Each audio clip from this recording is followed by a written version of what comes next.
All right, looks like we're live. Give it the old test, 1 2 1 2.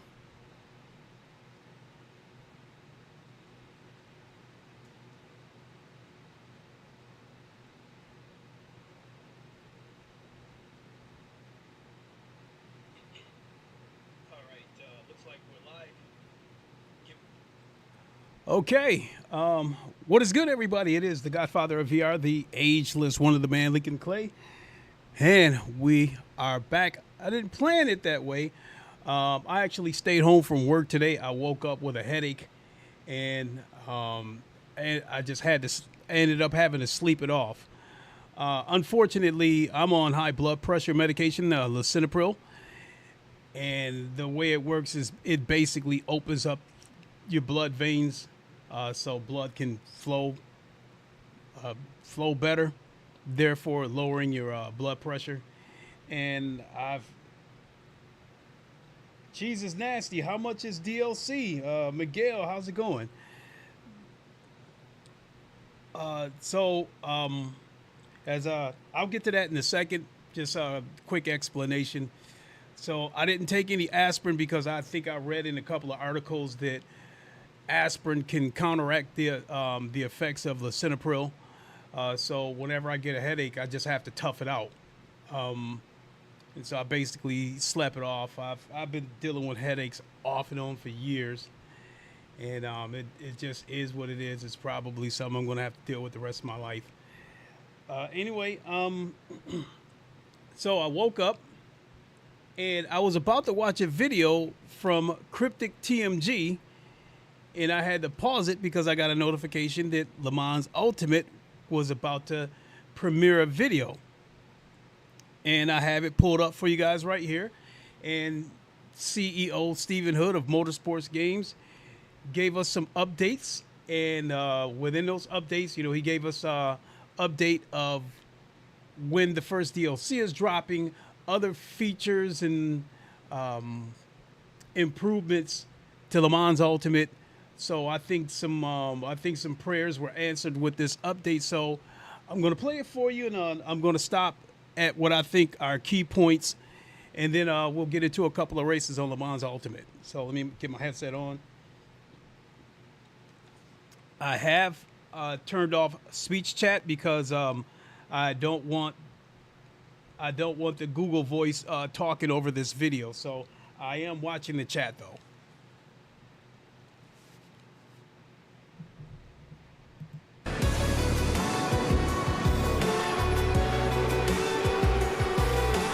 Hello again.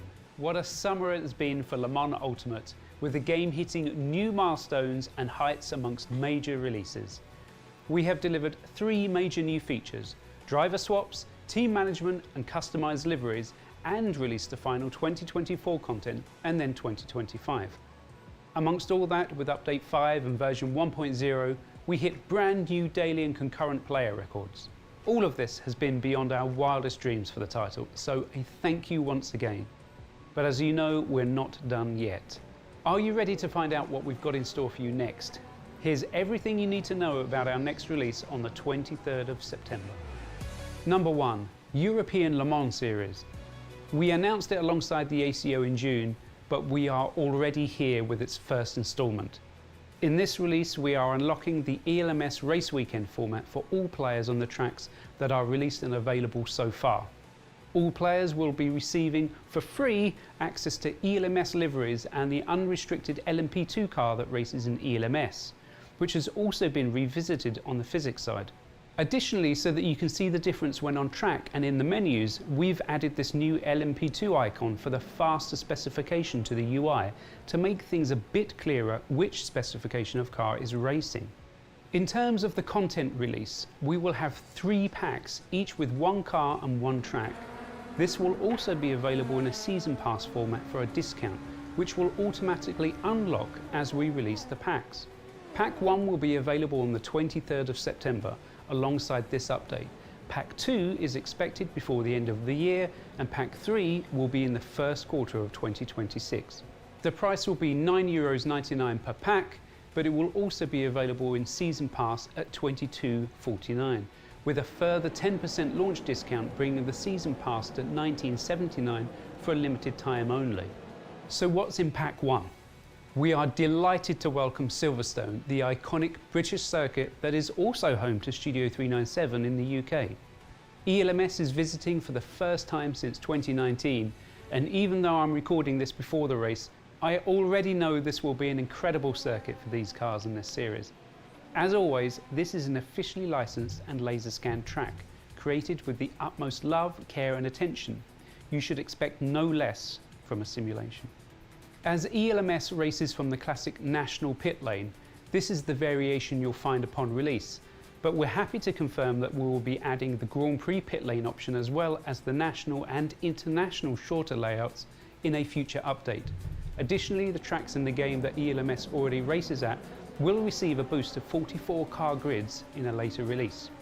The first cars coming in Pack 1 is the Ligier JS P325, the latest and most modern of this class out available for racing in this category.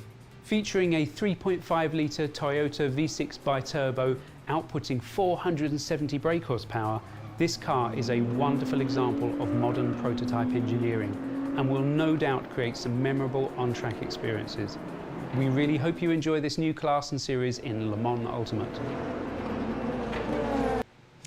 Okay, so before he moves on to the next topic, I am absolutely excited that we are getting Silverstone on this coming Tuesday. Let's see here, Lincoln, do you drive to work? Yeah, pretty much, yeah. Jesus Nasty, I would not play multiplayer, but I like this guy seems to care about the game. Yeah. I mean, he's even popped up in Reverend Sim Racing's community races a couple of times. And I think they might have even done the inaugural 6 hours of Qatar too. I think he might have done that too. So yeah, he definitely has a passion for sim racing. Miguel, I'm hoping we get lots of layouts for Paul Ricard when that DLC drops. Paul Ricard, I love the straightaway on Paul Ricard, but the biggest problem I got with Paul Ricard is it's a flat track and it's got all that blue paint everywhere, and it's really easy to get mixed up and fly off the track. Because that's one of the biggest problems I have with Qatar is that it's a flat track, and a lot of times you don't see the corners coming up until you're already on top of it. So now coming back to these LMP3 cars being part of the first DLC as well as Silverstone, because out of these three tracks that we're going to get, Paul Ricard, Barcelona, and Silverstone is my favorite. And I'm very glad that we're going to get these on Tuesday, but I can't help but to believe that this is a calculated move by Studio 397, because this comes the day before of the huge race room update, which on Wednesday, the 24th,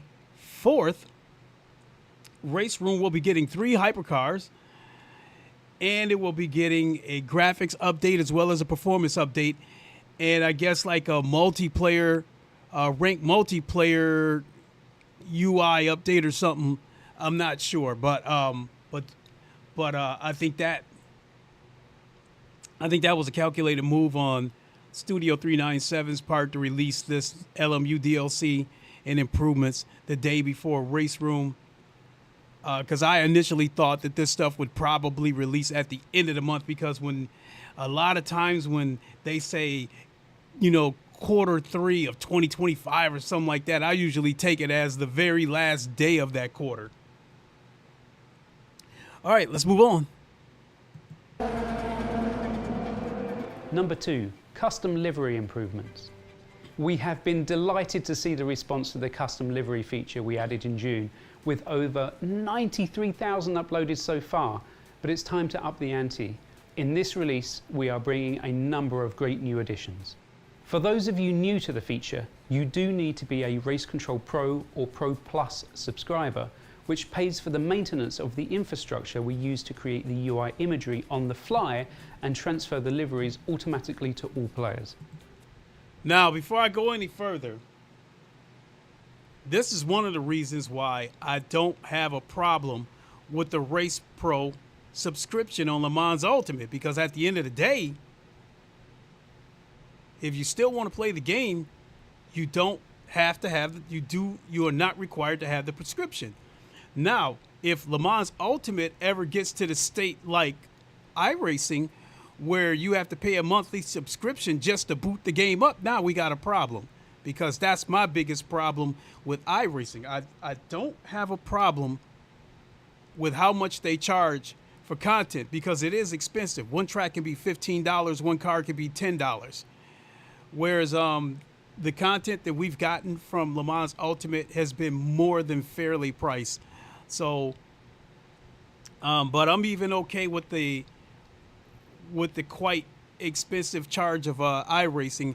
I just don't care for the monthly subscription just to boot the game up, because if something happens and I got to cancel that subscription, then I won't even be able to play the game in a single player mode. So yeah, I don't care for that.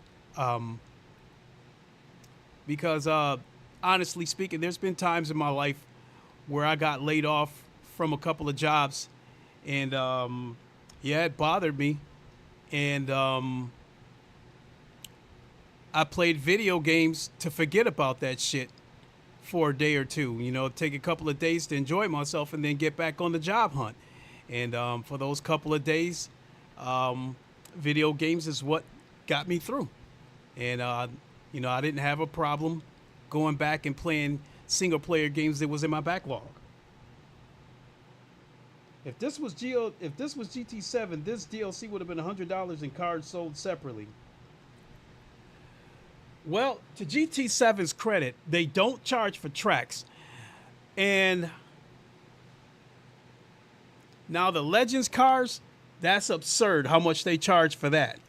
The in-game credits, and then how much real money you have to spend in order to gain enough in-game credits to buy some of these cars. Because I think some of these cars cost as much as $200 in real money, and they try to justify it by it saying that they adjusted their in-game prices to real-world values and all this bullshit. It's just, to me, this is Sony. I think with the PlayStation 6, I'm going off the tracks, but I'm going to say this. I think with the PlayStation 6 generation, I think Sony knows that they are not going to find the success that they had with the PS4 generation or even the PS5 generation.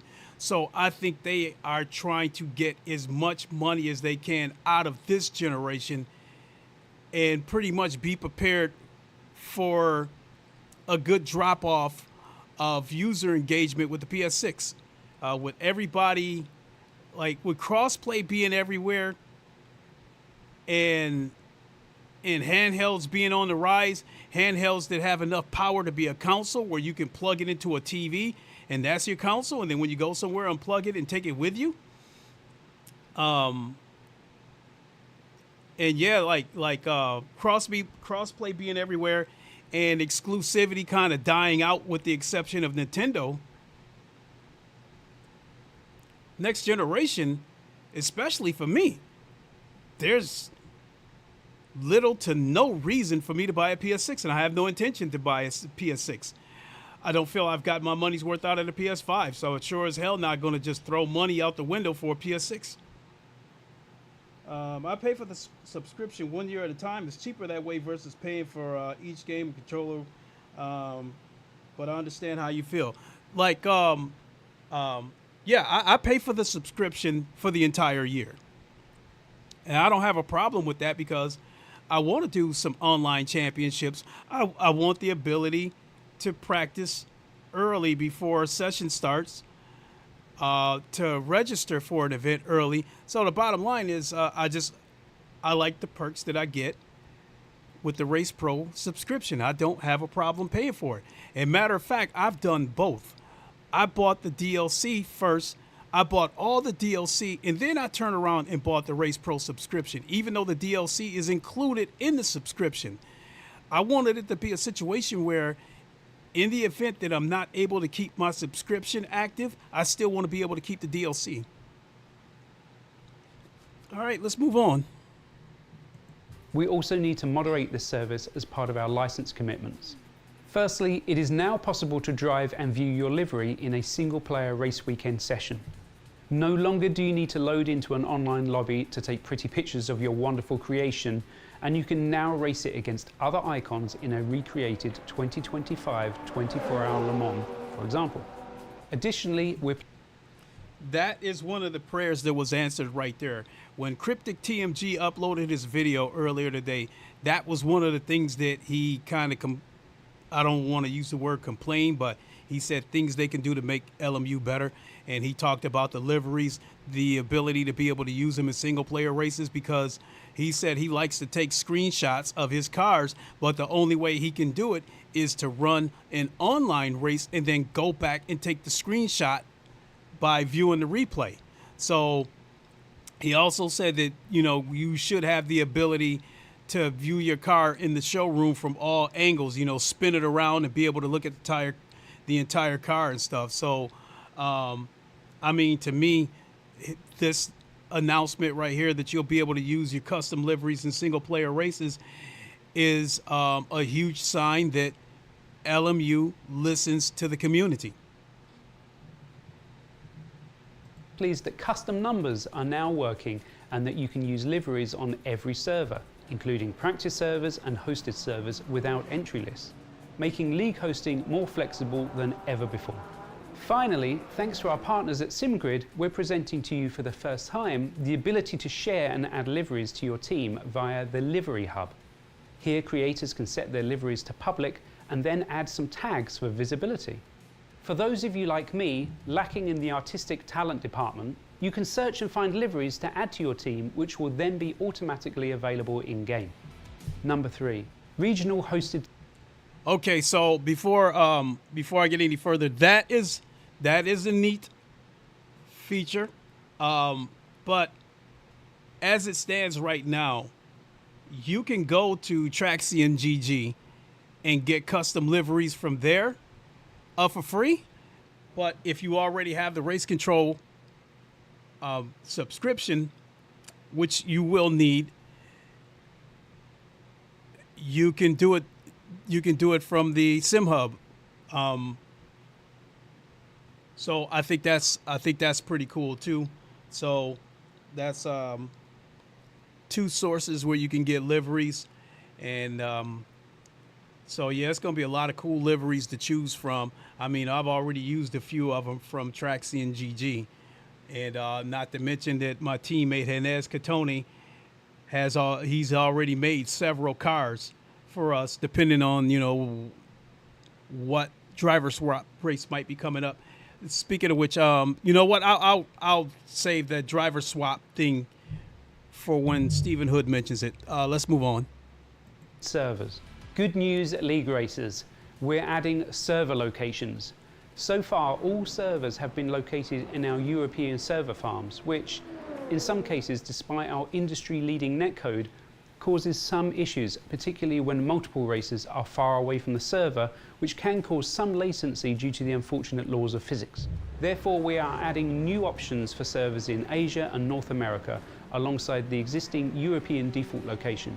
You can now select this when setting up your server on racecontrol.gg or on SimGrid. Additionally, that's huge too, regional servers, because I didn't know they only had servers in Europe.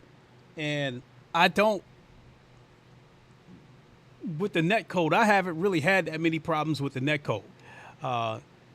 You know, I might be in the middle of I might be getting ready to start a race on the formation lap, and then you'll see a notification saying that latency issues with this particular person, you know, being restored in 3, 2, 1, and then everything's back to normal. So, I mean, that's great that we're getting regional servers. I don't know. Maybe I'll see a difference in the reaction time when I take corners, if I'm playing from a North American server versus a European one. And that's another reason why that's good, is because I think whenever I stream at like say 9 p.m. Eastern time, I think a good chunk of the people in there's a huge drop off in people, because most of the people in Europe and Germany are already asleep. So I'm led to believe that a good chunk of the people that's still playing at that hour are American. So maybe, you know, during daily races, I don't know. Maybe they'll place you in your geographical region. I don't know. So, but still, it's good that they're adding more servers. Improvements. Car Select has been tidied up once again. We realised that the year filter was getting in the way of finding your favourites. We've also added in icons to easily see cars that are in your virtual garage, so you don't mindlessly click around when you first download the game to see what content you own. Fans of Track IR can now rejoice. It has been added to the sim natively. We hope you'll make the most of it to check your blind spots. We are also very pleased to be adding a simplified Chinese language option as well. Now, this Track IR, I don't know anything about it. I think I hear that it has something to do with head tracker. It almost works like VR, but you're not wearing a VR headset. And I think in their notes, Traxing GG, or I think the article that I read there, this tracking IR, whatever the case may be, would kind of, in terms of looking around, would give you the same functionality as VR, but won't tax your PC as much as VR would. That sounds pretty cool, but I think it's only so far you can go with it, because I think you're only going to be able to look as far left or right as the size of your screen. So even with me sitting, here in front of this 65-inch TV, if I was wearing some kind of head tracker, it's only so far left or right that I could look. But I still think it's a good feature, because I think racing in VR gives me an advantage in terms of awareness. With the ability to look around, as well as the radar right there in front of you without having to search for it, I pretty much know where all the cars are at. And through the use of using my mirrors, the radar, and the ability to turn my head left or right or something, a lot of times I can see an idiot coming in and getting ready to do something stupid before it happens. So a lot of times I'm able to take evasive action before something happens. And for those of you who's been following me for a while, you guys know I don't get in that many wrecks. And when it happens, it's because something happened so close to me that I didn't have time to react. A car on the inside of me let his car wash out to the outside and push me off the track, send me into the wall, something like that. Something where I don't have time to react. But I think VR gives me a leg up on being able to see shit happens faster than I would if I was racing flat screen. So I would like to think that this Track IR is going to help people with the awareness to be able to look around like they, like I would in VR. So let's move on. Huge thanks to Zhu Dong, one of our community members who spearheaded this project and passed it over to our team to implement. We hope the growing LMU Chinese community will be excited to access the game. Now, I think that is absolutely cool that they let one of the community members do translative work for Le Mans Ultimate and implemented it into the game. So shout out to Studio 397 and the community member who, as he said, spearheaded this project. I think that's pretty cool, because the more people we get on this game, the merrier. Their native language. We are just getting started with the ramping up of localized languages, so watch this space and maybe leave a note about what languages we should add in the comments section. We will also be making some changes to the sizes of the driver rank brackets. Silver has been smaller than the other brackets, which has made changes in the rating from race to race seem much bigger than they actually are. The effect of this is it's likely when we deploy this update that drivers ranked Silver 2 or above will move down compared to where they are currently. Of course, as always, that isn't everything. Make sure you read the full release notes when they get posted. After all, this is an endurance game. Now this ranking system up like with Silver 2 and whatever, I don't quite understand what he means by that, but I'm sure I'll find it out over time. But I know that's been a complaint of a lot of us with the ranking system, especially in the beginners, where you don't get that much for doing good and you get a lot taken away from you for doing bad. And I kind of, for a while, I was like, why don't they revamp this shit? And then I kind of thought it's probably by design to encourage people to do more of the intermediate and advanced races, knowing that there's a lot more driver rank to gain. Like right now, the 60-minute race that's going on right now in Le Mans Ultimate gives you 3 times the driver rank and safety rank. So I could easily put myself in a position to get the silver too if I do one of those races and I can finish on the podium. Not an endurance video. What's next? We're working away hard at a number of things here as always. You know, of course, that more ELMS content will come pack by pack, and we expect the next car and track to release before the end of the year. We are still working very hard. Whoa, right there. I meant to pause it right there. That's the mic drop right there. That's an Easter egg. That's a cryptic message.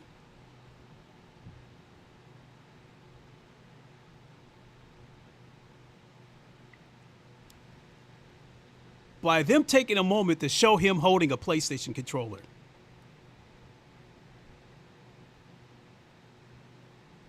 What I take from that is that the console version of Le Mans Ultimate, or at least the port of it, is well underway, and I think we could see it by spring of 2026. In an earlier interview with Traxion GG, Stephen Hood had already said that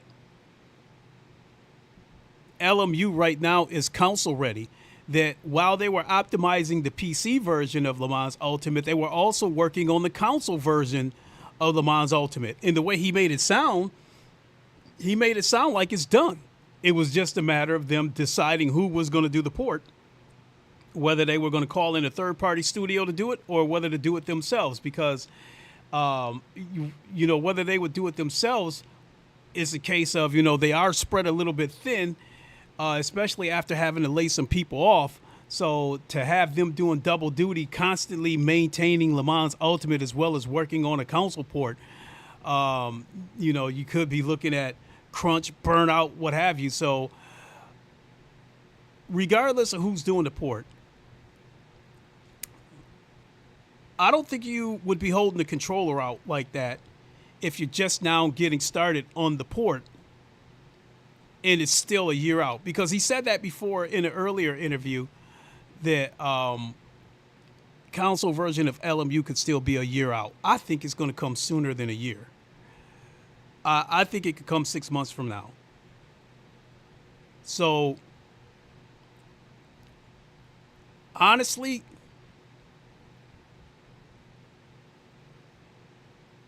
I think February might be a good time to introduce Le Mans Ultimate because it's still in the middle of winter.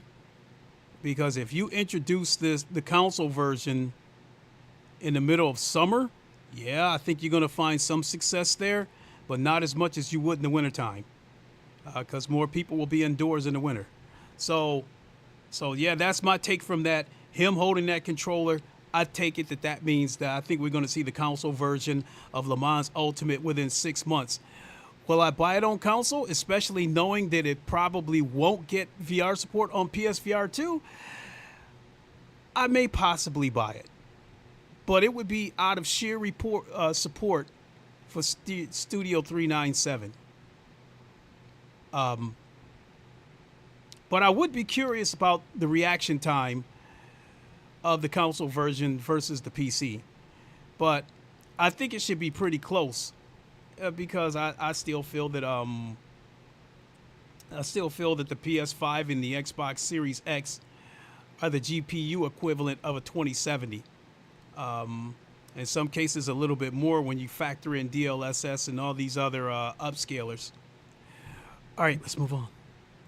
We are still working very hard on the career mode, but there's nothing that we can share at this time.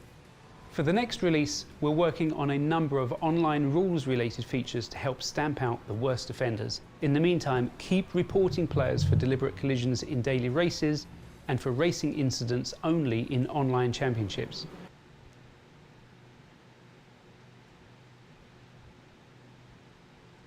Okay, that's another prayer that's being answered right there, is that they're going to crack down on dirty drivers. Now, I got to back that up again so I can hear word for word what he said. So I don't know if this means they're going to crack down on dirty drivers in online championships, or are they going to crack down on dirty drivers across the board?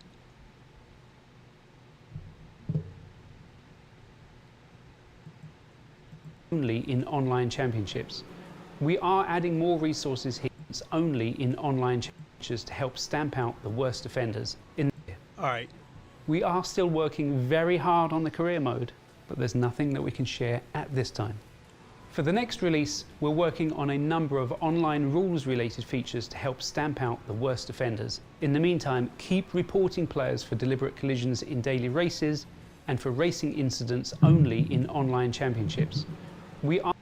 Okay. So yeah, they're working on this across the board. All right, that's what I was looking to hear, because he said continue to report people in daily races and racing incidents only in online championship. So basically what he means is in online championships, don't go reporting people for vulgar language and that kind of stuff, I think, or for political views or whatever the case may be.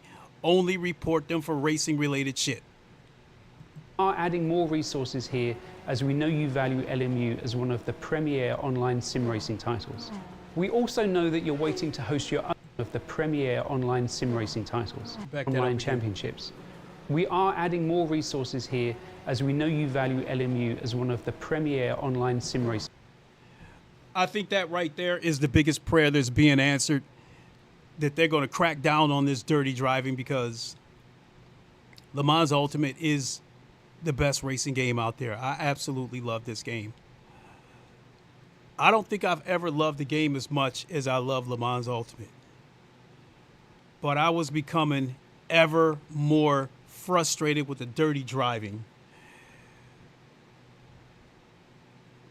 When it comes to GT7, the first thing, in my opinion, the first thing that comes to mind is the flood of SUVs and dirty driving. Polyphony Digital can't really do anything about the dirty driving because it was not built into the infrastructure of the game. So the only way that they can get rid of dirty drivers on GT7 is it takes a big name YouTuber with connections with the developers.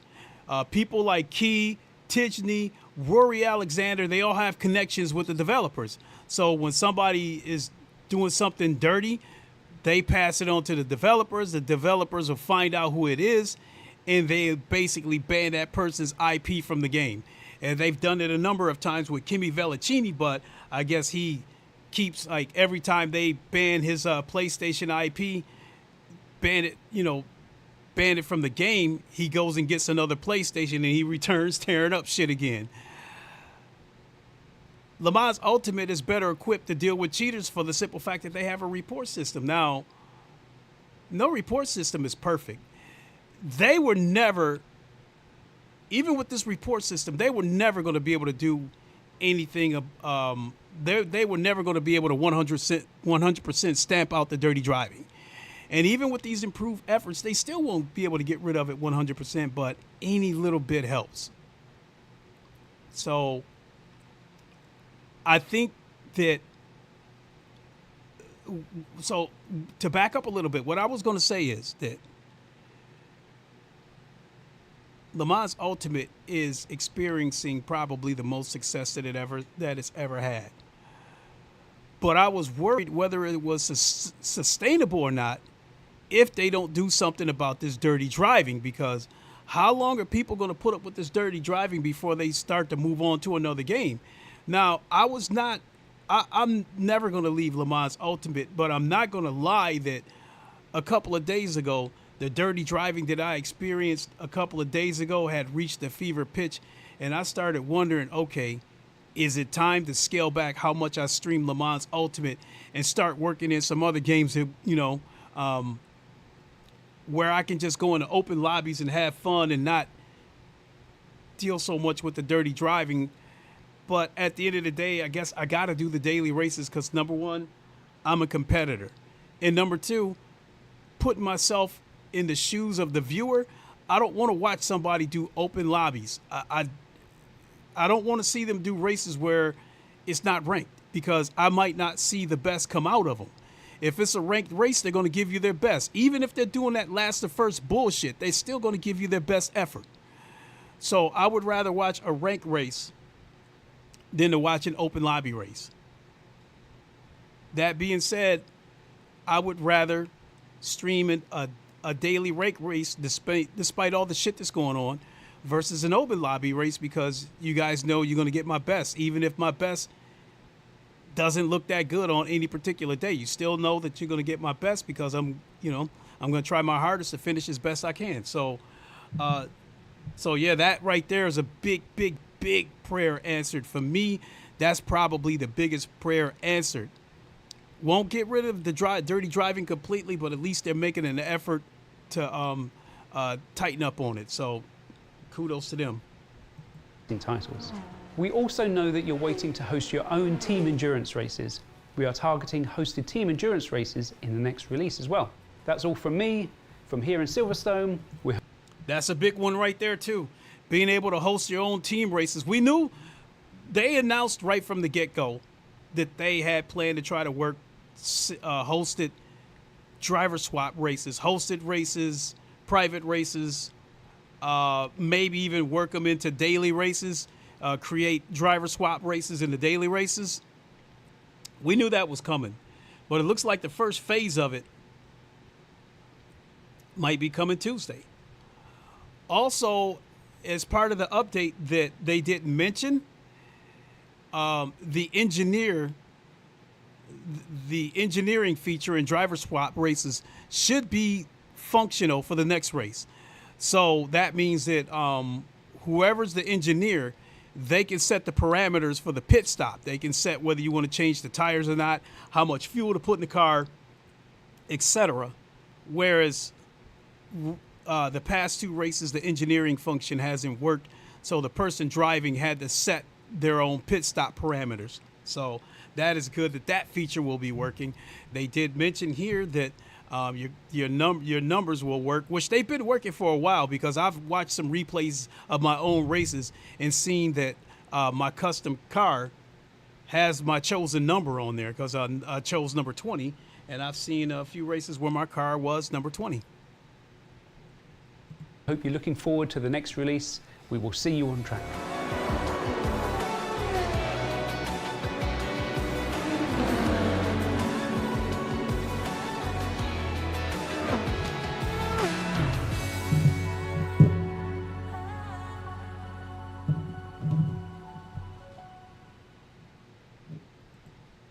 All right, give me a second, folks. I got to switch headsets and all that good stuff, and we'll get ready to jump into some races. So sit tight, folks.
Ah, shit.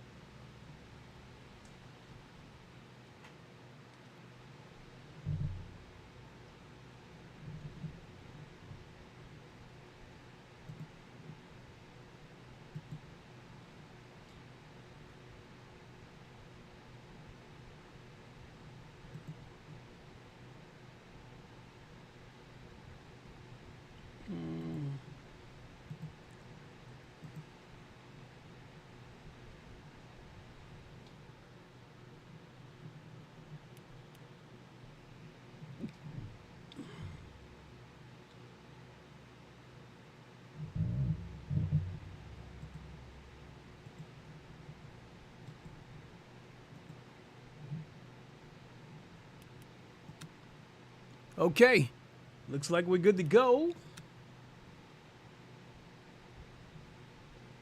Oh, 28 seconds. Hurry, hurry, hurry, hurry, hurry, hurry, hurry, hurry, hurry, hurry, hurry.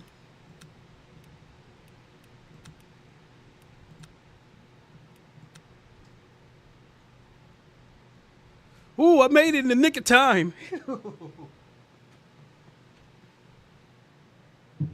All right, let's suit up.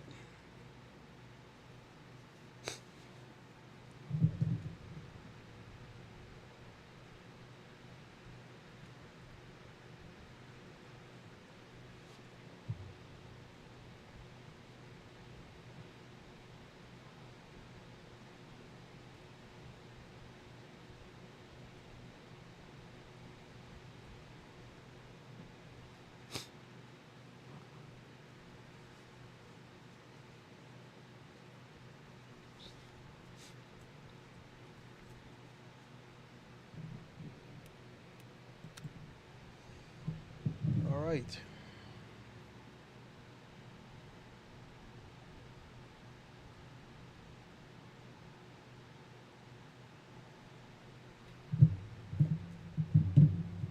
Let go, let go, let go of my gloves.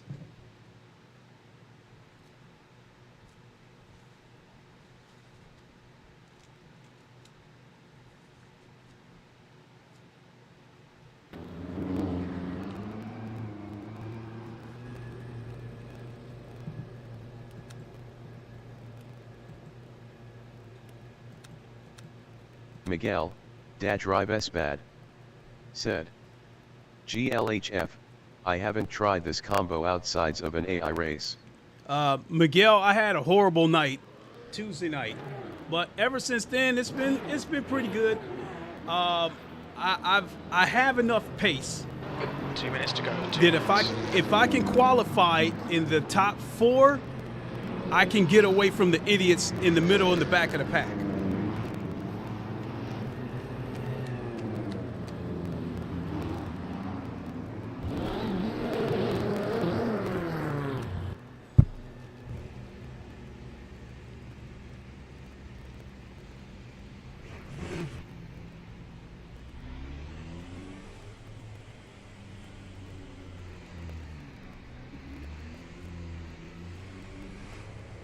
I've been turning in lap times in the low 103s, and if you can maintain like a 103.1, if you can do that consistently, you're almost guaranteed to finish in the top 5 or even the top 3.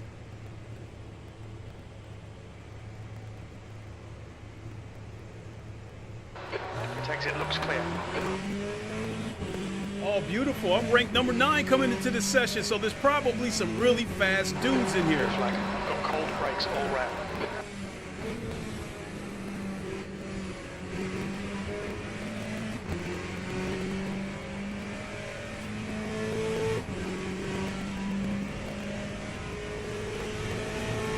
E10.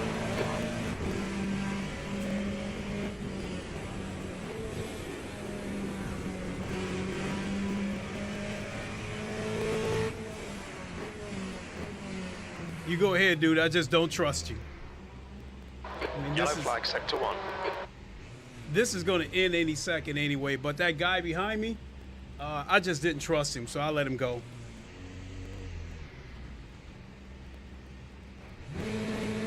Fastest lap for $103.70. That's the end of the session.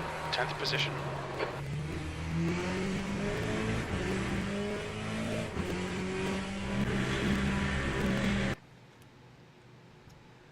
So my fastest lap is a 103 flat. That was done during qualifying, so it doesn't officially register as my fastest lap in a race.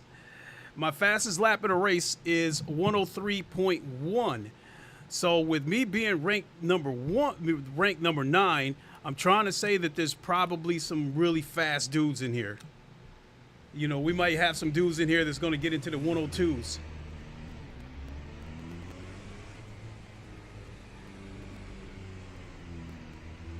Oh, shit. I hate it when my headset does that bullshit. Oh, boy, oh, boy. Every time I try to trust this Quest Pro headset, it does something quirky.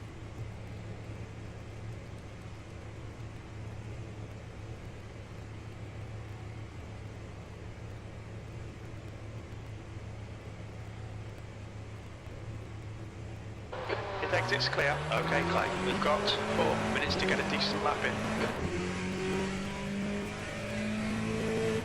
Your brakes are cold. Take it easy.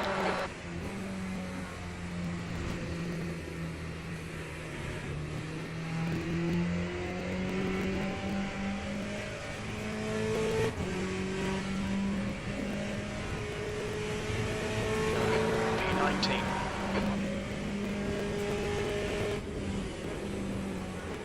Damn it.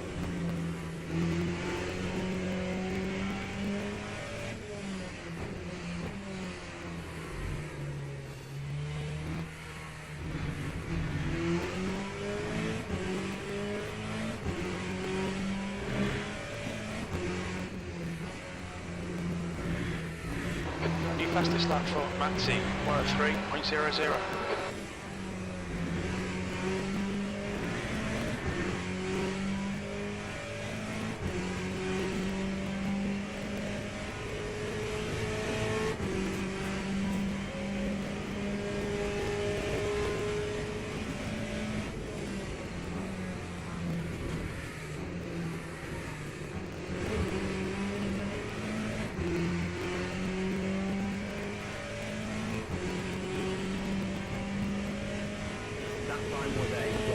That was a horrible lap.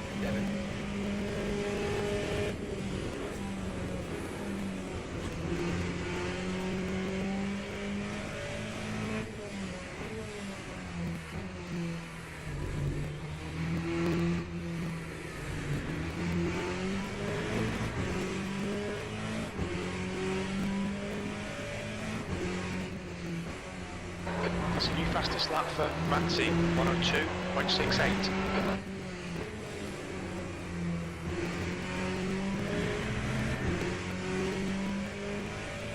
Sector 2 is 0.27 off the pace. Your brake temperatures are fine, mate.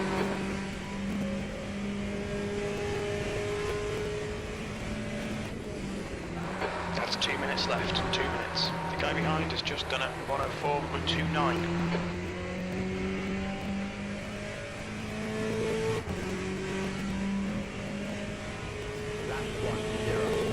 V12, sector 3 is 2/10 off the pace.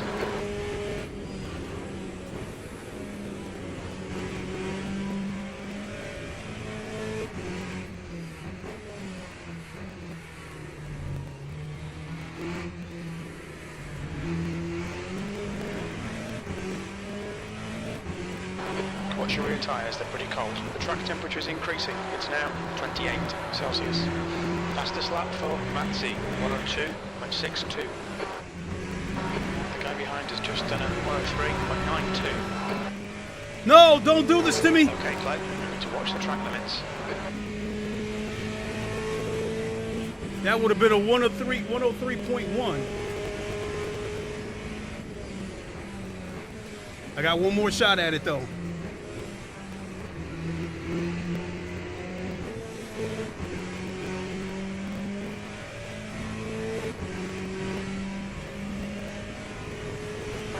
V14.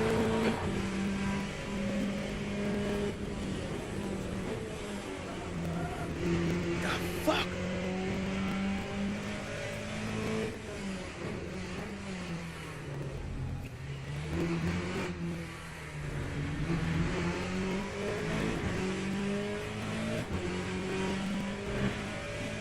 That's a new fastest lap for Matzi, 102.54.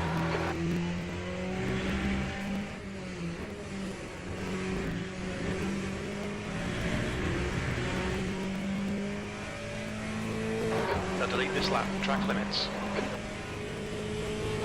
That's the end of the session, V16.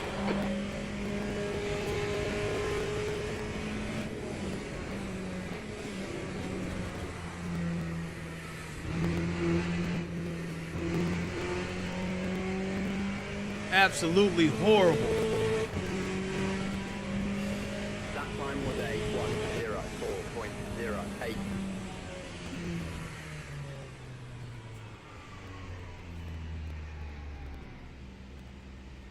Absolutely horrible.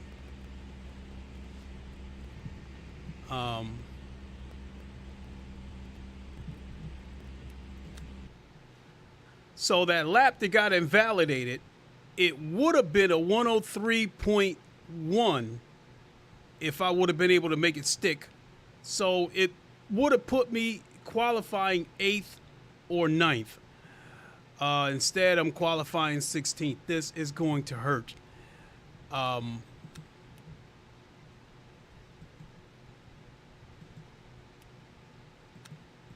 Teams and drivers go to the grid for a race start. 20.820. All right, I'll leave it there.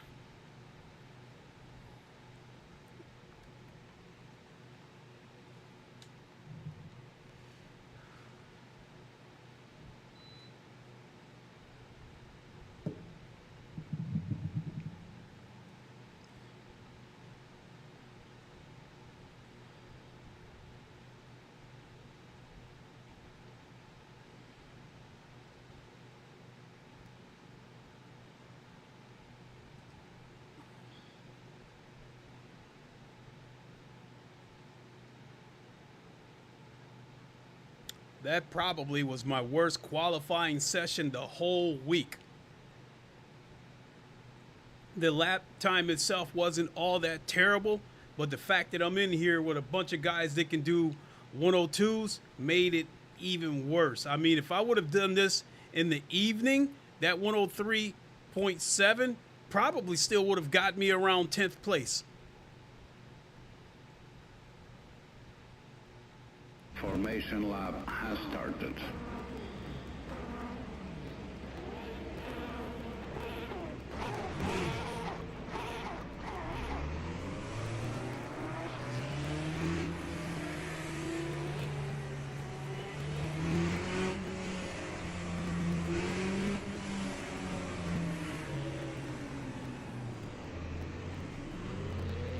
This Corvette behind me was about to slam right into me.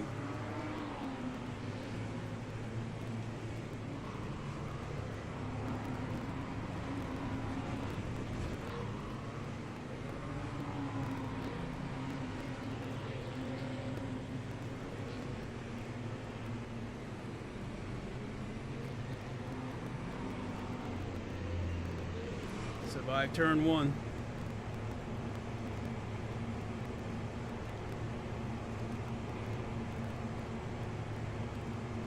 Green flag. Floor it. Green flag.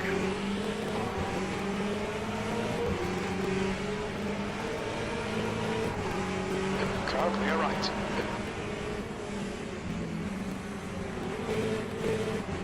Car left, clear left.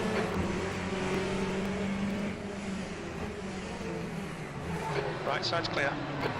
Who didn't see that coming? Clear left.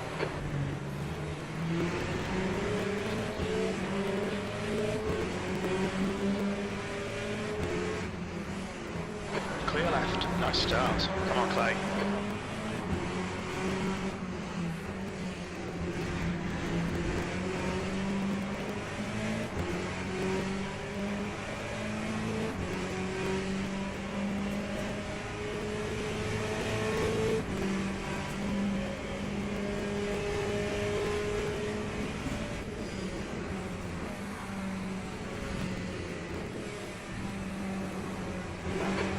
Sector 3. Sector 3 is yellow. We think that Patrick has gone off. That time was a 1. Great stuff. Keep it coming, mate. 10th position.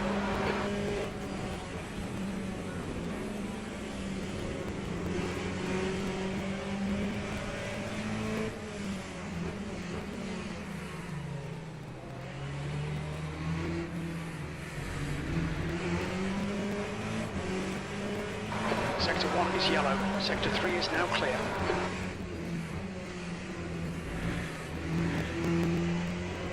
Alright, Clay, the next car is good. Green flag in Sector 1.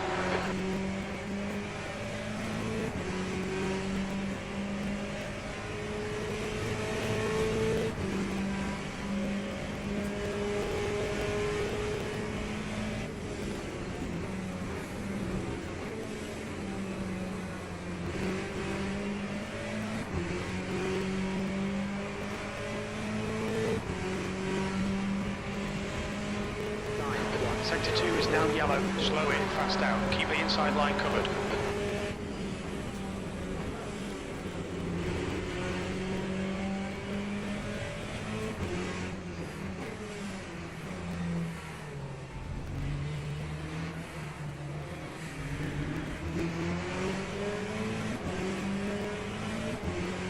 Cold tires all round. Ignore the aero damage, it's nothing.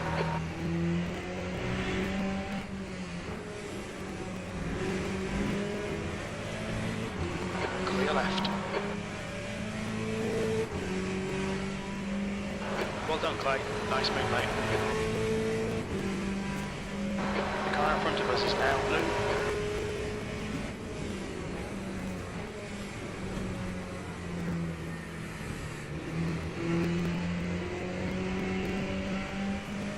Incident in Sector 1. Sector 1 is yellow.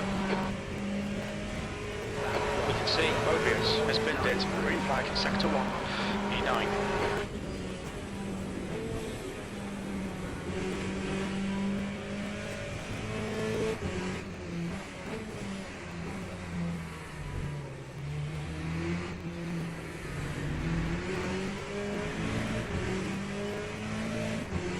Sector 3 is yellow. Your rear tyres are cold.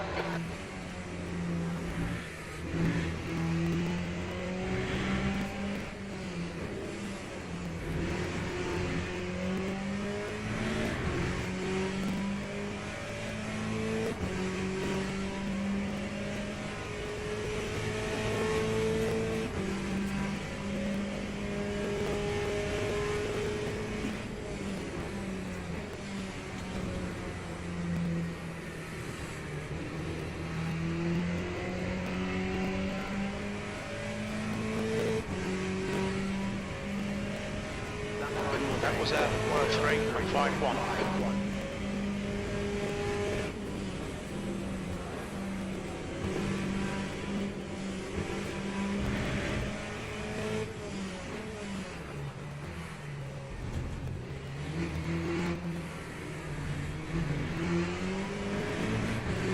Oh, he hit me.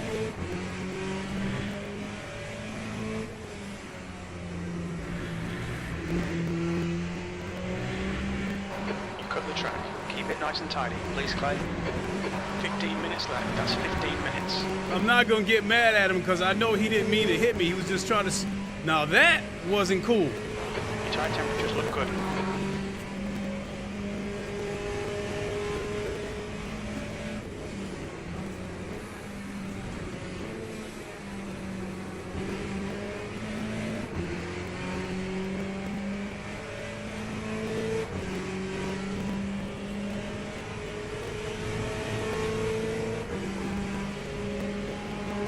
Clear right.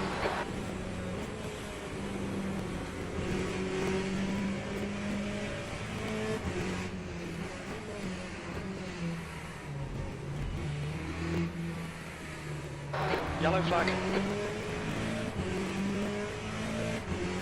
It looks like Gerd and Sergey have stacked it. The right side tyres are cold. We've just cut the track. The guy in front is a lap behind. Sector 1 is green. Okay, Clay, hold your nerve, just keep it smooth. No mistakes. Oh boy.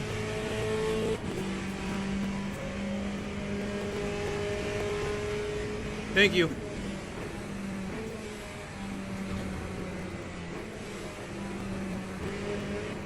New fastest lap for Rivers, 102.64.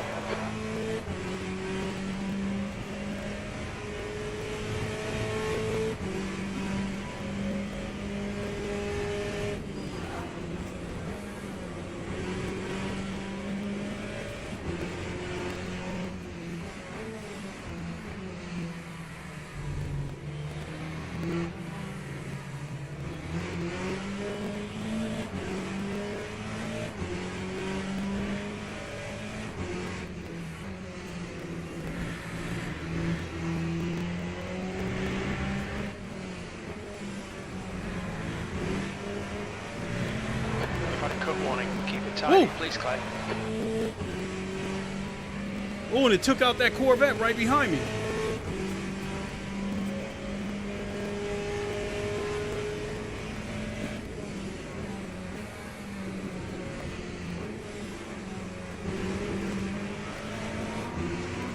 Clear left.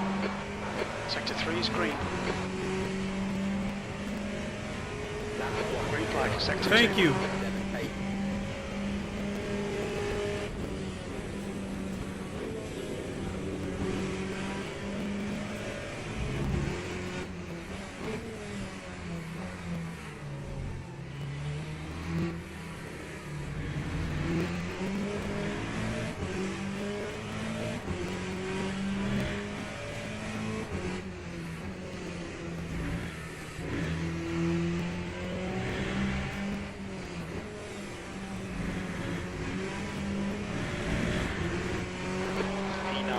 Gone out of track limits, keep it between the lines.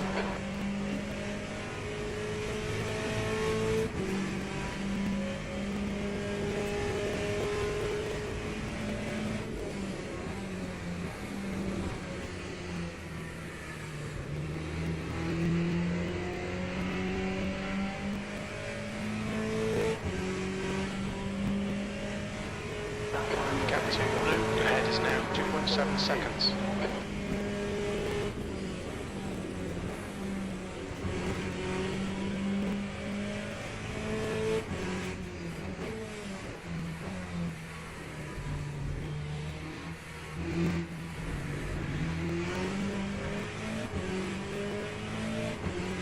The gap to E10 behind is increasing. It's now 2.8.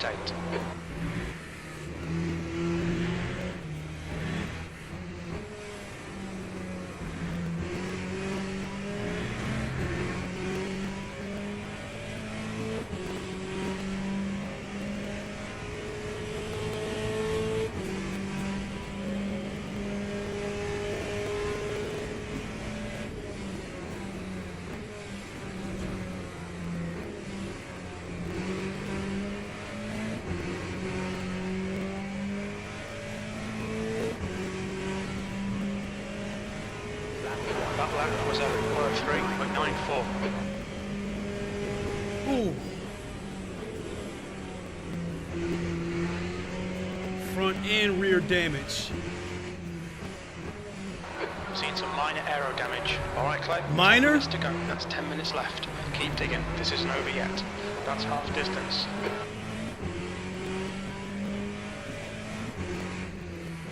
Your right sides are cold.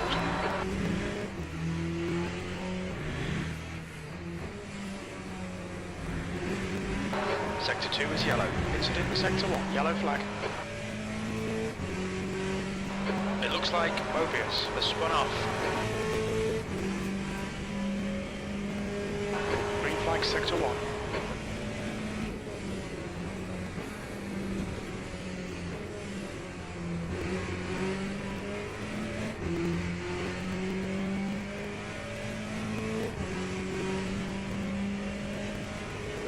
Green flag in Sector 2. The gap ahead is now 2.5.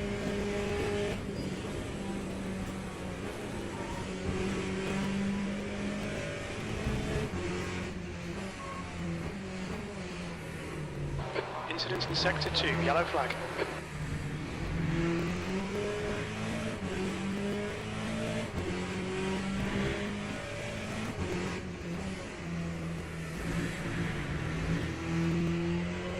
Stay between the lines, please, Clay.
In. The gap's now 1.9 seconds.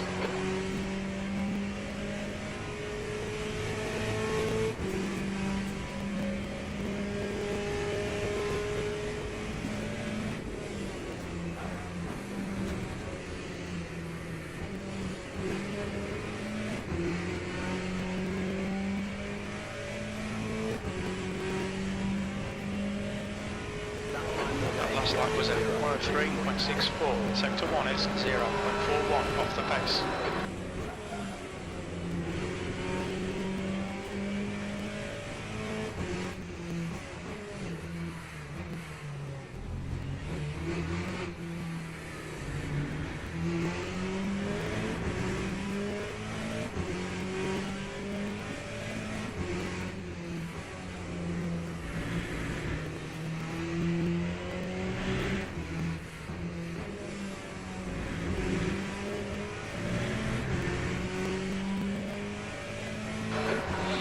Front is hot.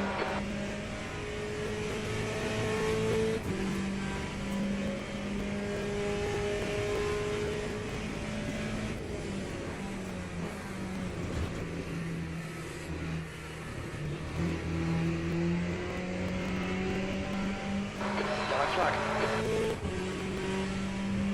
Green flag, Sector 3. We think Gerd has crashed.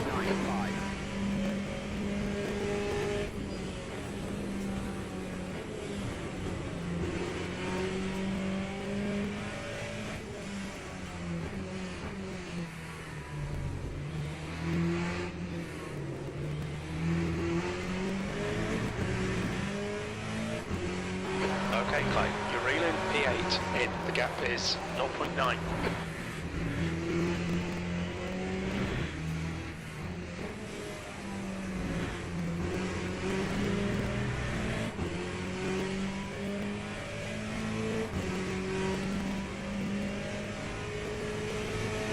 Yellow flag in Sector 1. Your left front has a bit of wear.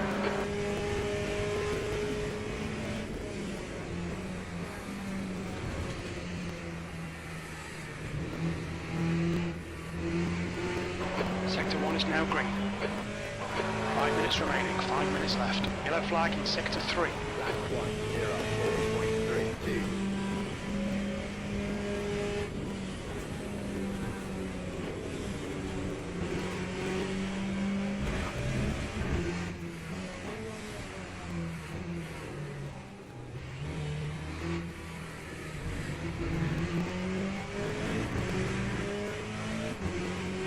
Green flag Sector 3.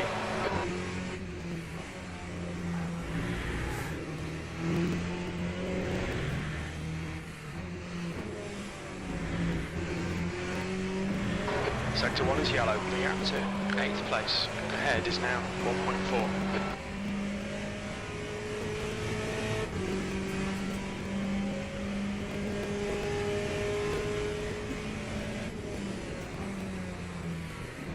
Sector 1 is clear.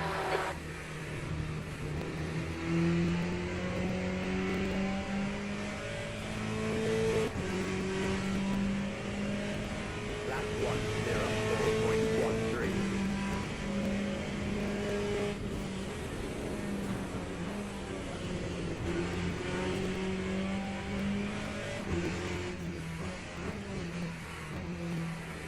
Sector 2 is clear. We think that's Patrick. Spin it. Ooh.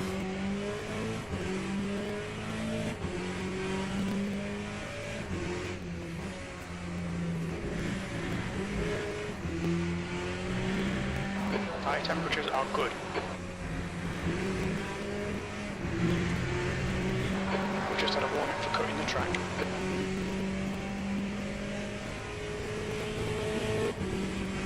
Yellow flag. We think Patrick has stepped in.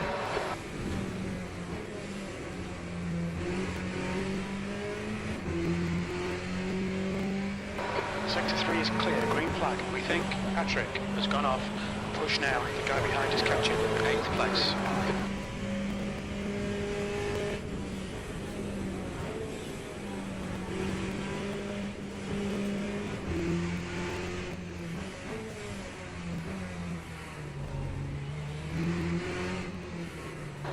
Exited from Sector 1, yellow flag. It looks like Patrick has gone off.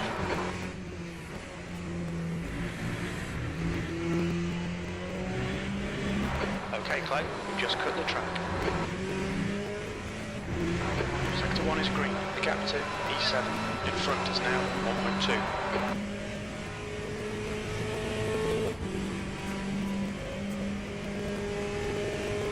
Just 2 minutes left, 2 minutes to go.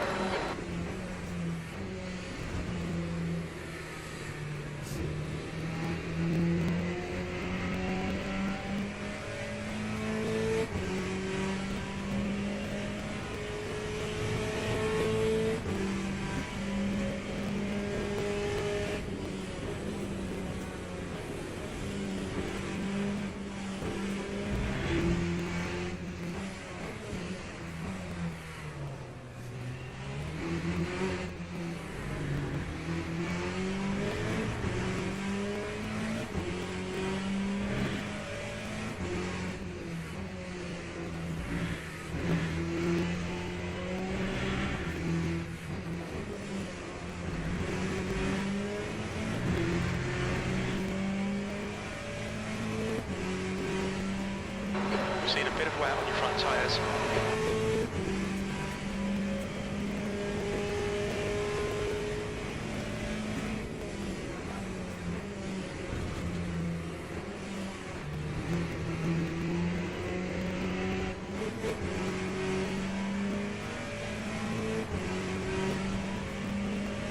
That time was a 103.79.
minutes over. Good drive. Okay, pit stop requested.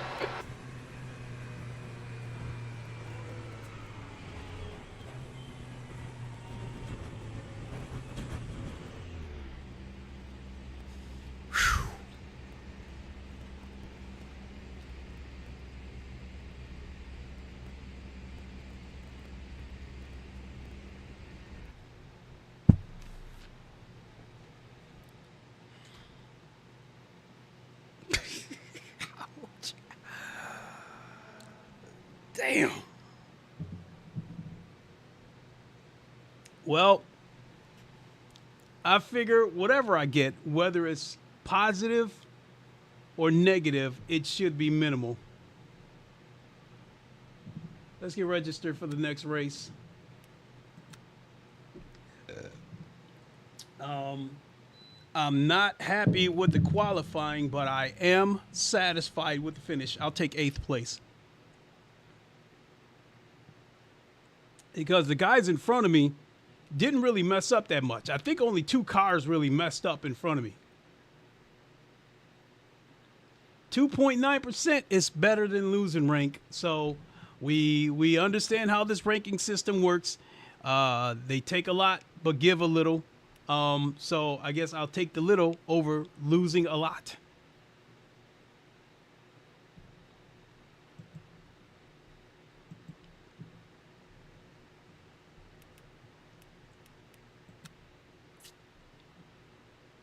All right, let's get ready to do it again. My goodness.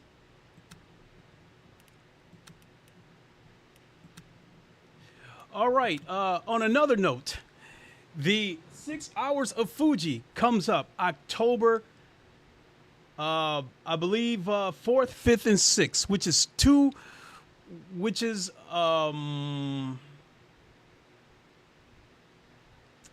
I think is 2 weeks from this weekend. So the real life 6 Hours of Fuji takes place not this weekend, but next weekend. So I thought Le Mans Ultimate was going to do it on the same weekend to coincide with the race.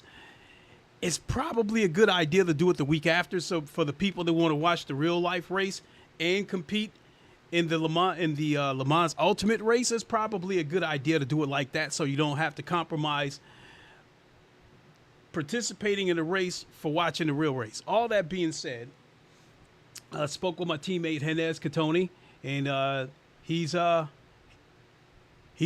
down for doing the 6 Hours of Fuji, and I will speak to Andreas. If he doesn't see this stream, I will speak to him in the Discord to see if he wants to join us in that race, and that way we will have 3 drivers.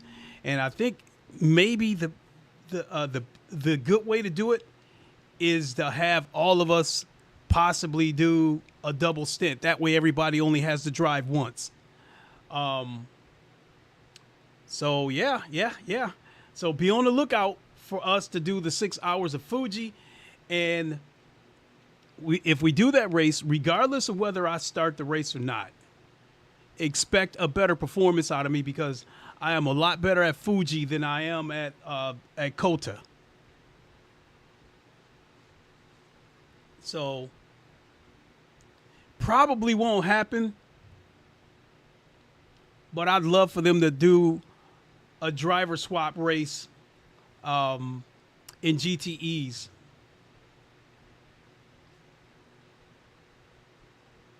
Who knows? Maybe when I'm guessing next year, the virtual 24 Hours of Le Mans comes back. And if I end up participating in that race, naturally it should be me and Henez Katoni, Andreas if he wants to do it, and I wouldn't be opposed to adding a fourth driver as well.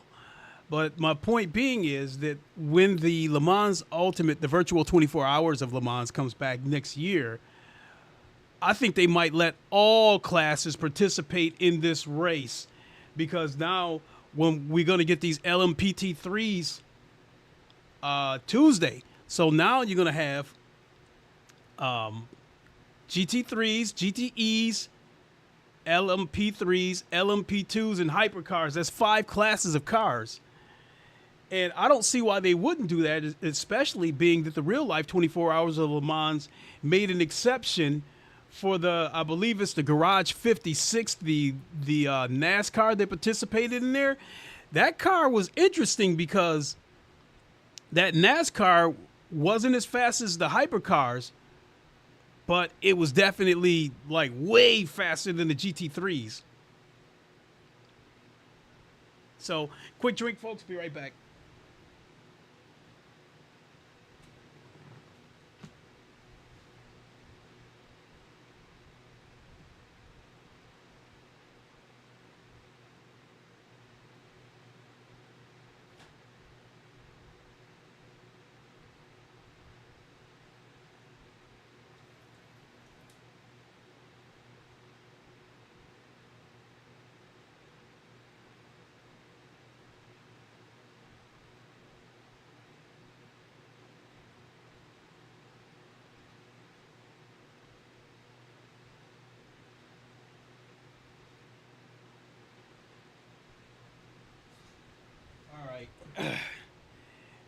At the very least, this next session, we have to qualify with a 103.4 at the least.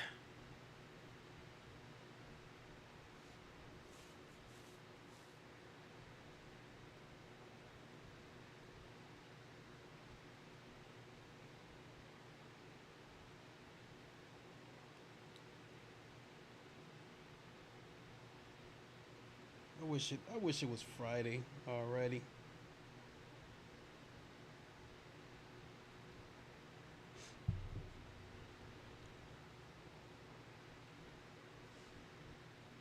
Event starting now. Let me see here. Daily races. So yeah, that Super Series there's some race in that one upcoming. This right here at Autodromo, that's something that I might have to participate in. It's a 40-minute race, no rain scheduled. Hypercar GT3, and what's the leaderboard for GT3s? 134.9. I think my fastest lap was in the 137s, 136s. Can't quite remember.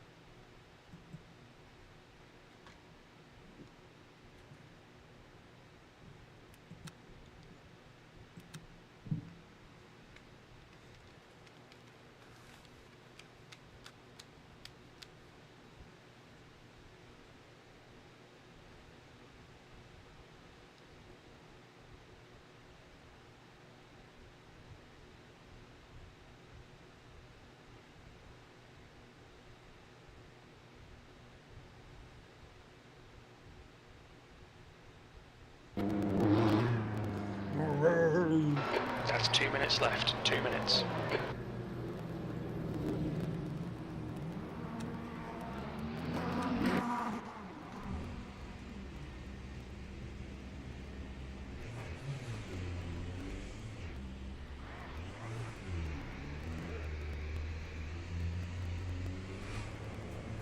Oh, damn, he just appeared out of nowhere.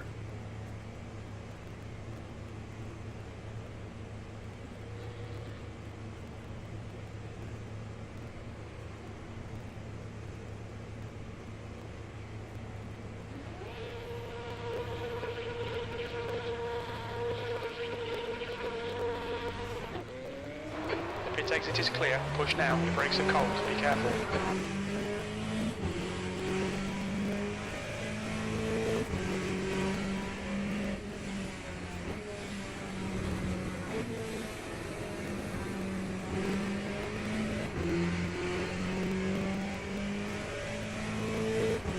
Yellow flag in sector 1.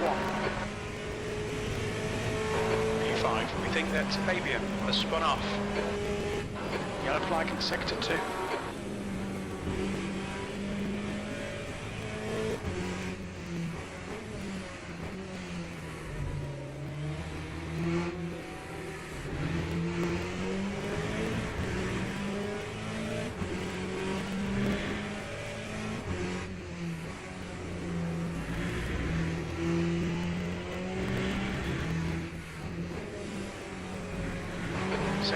is now yellow.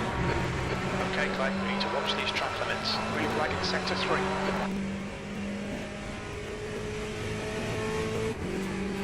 What was that all about? Fastest lap for Fabia, 108.80. That's the end of the session, P3. Oh!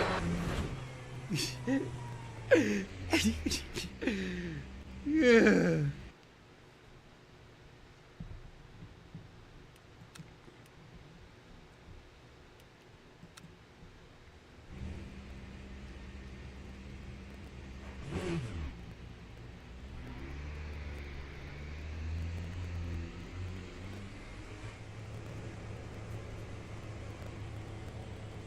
So I'm ranked number 3 this time. Ooh, the pressure's on, but at least I know a little bit about the ranking system to the point that if I can at least finish 5th, I should still get positive rank.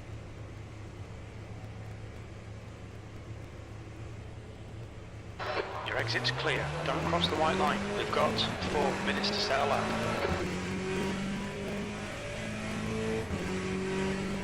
Your brakes are cold. Let's get some heat.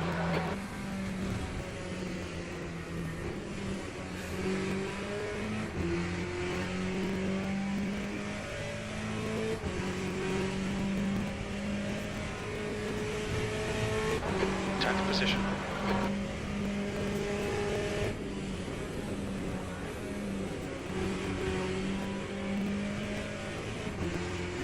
Right, clear, right.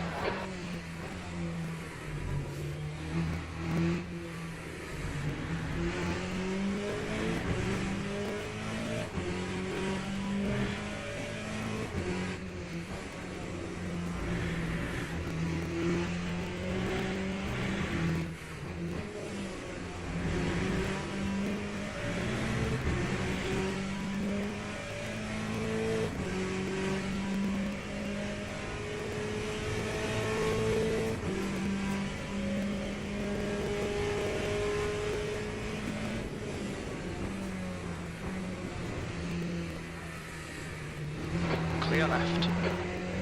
That's a new fastest lap for Rivers, 104.52. New fastest lap for Cruz, 103.70. 103.14 for an opening lap. That's beautiful.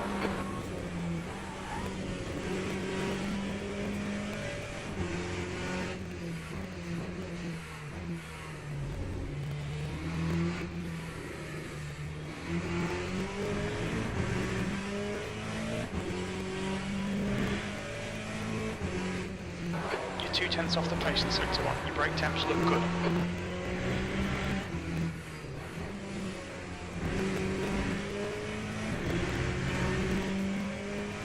Sector 2 time is good.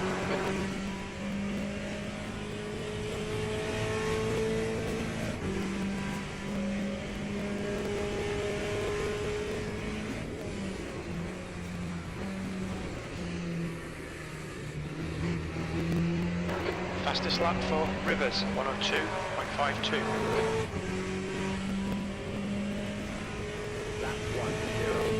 P3. Sector 3 time is quick.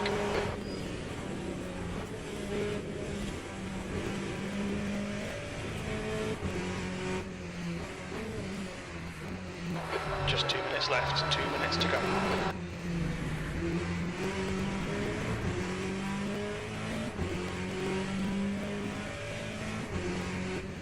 You're a 10th off the pace in sector 1.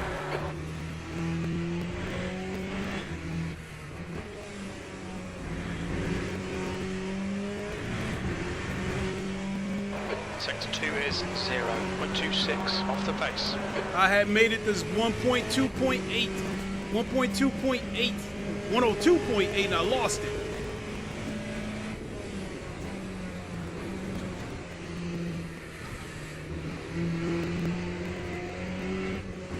No! Right side's clear.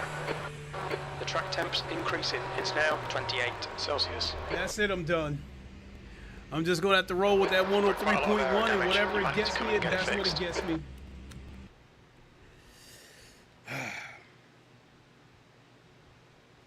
I'm not sure if it will hold at third place, but it should still keep me in the top 5 at least.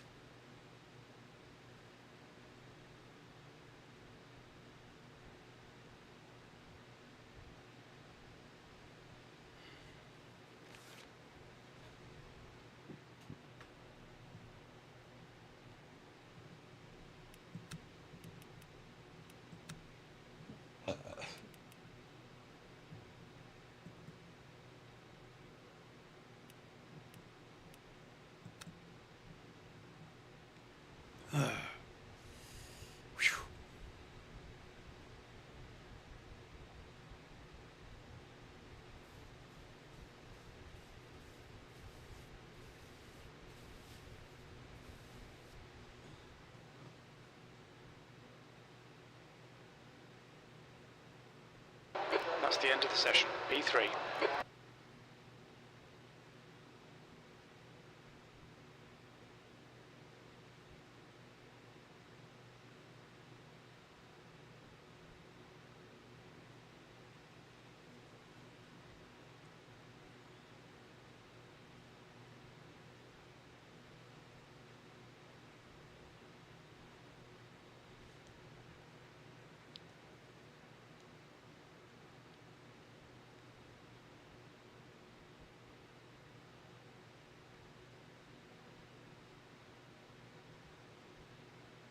Yeah, I think I'm going to do one of those advanced races because I really want that 2-3 times XP because I really want to get the silver too by the end of hopefully by the end of this weekend. Oh, I just dropped the 4th. Only once have I been in striking distance of silver rank 2, and I really want to get there because I feel like I belong there. Teams and drivers go to the grid for a race start.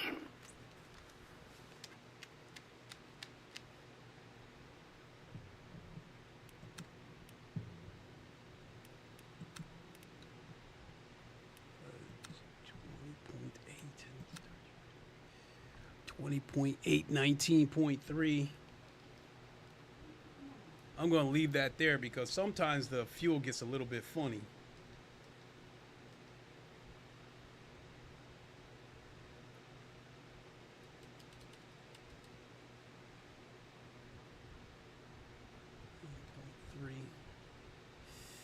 I'm getting tempted to change my mind now.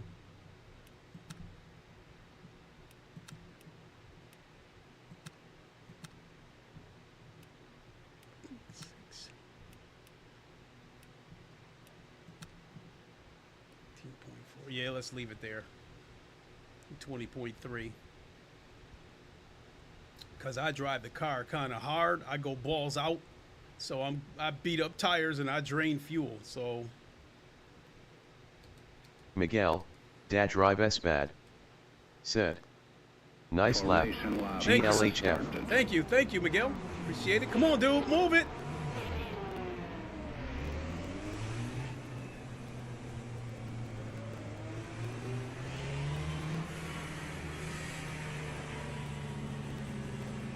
Got a Corvette right next to me here.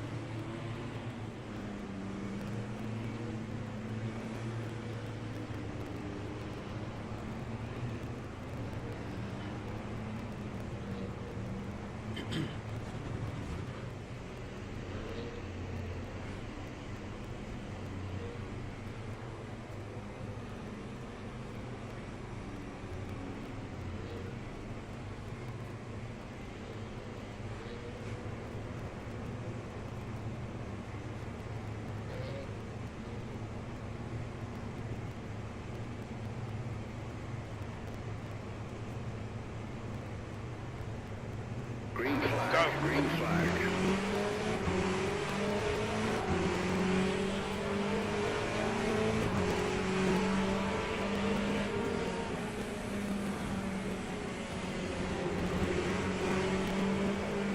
Incident in Sector 1. Sector 1 is yellow. We think that T, Cochlin and Stadnik have stacked it. Sector 1 is clear.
Okay, Clay, the next car is that cruise.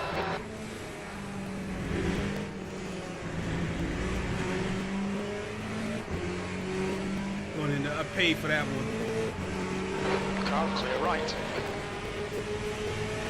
Incident in sector 3. Sector 3 is yellow.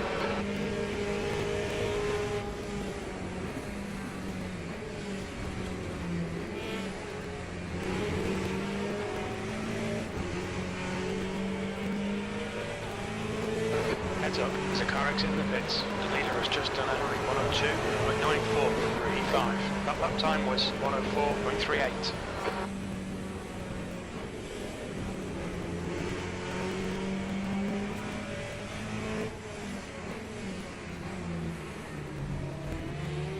The car in front of us is Zimmer.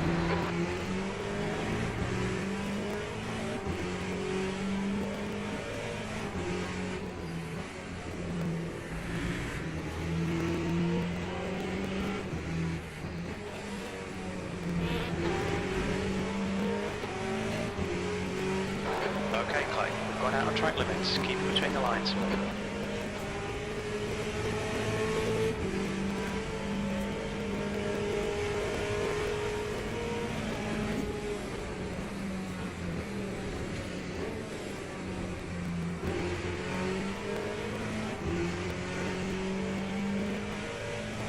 Fastest lap for Rivers, 102.93. Green flag, sector 3. It looks like Bianchi and Snow have gone off.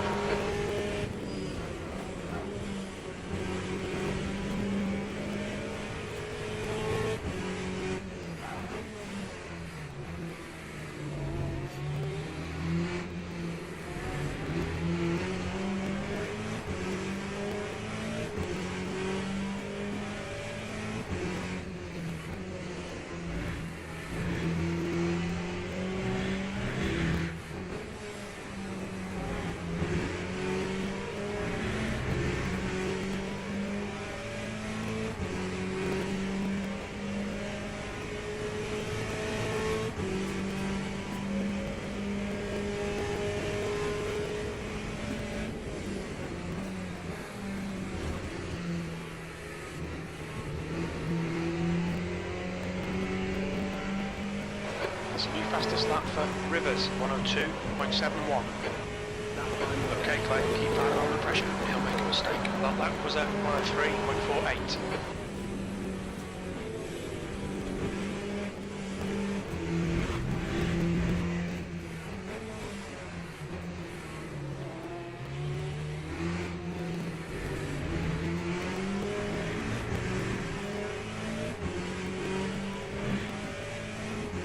Yellow flag in sector 3. We think that Coughlin has gone off, just cut the track. Your ears are cold. Sector 3 is clear. 15 minutes left, that's 15 minutes.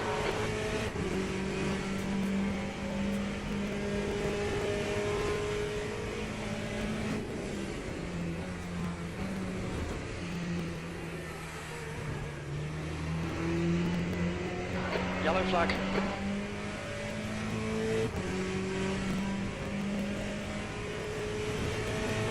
Drivers, keep doing it to V4. Okay, Clay, the next car is Da Cruz.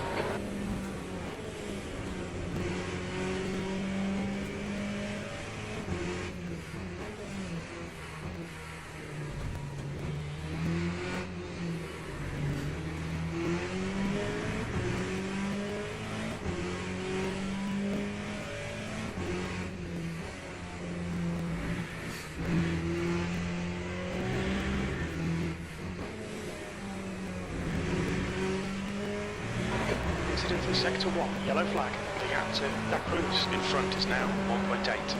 We can see Patrick has stacked it. Sector 1 is green.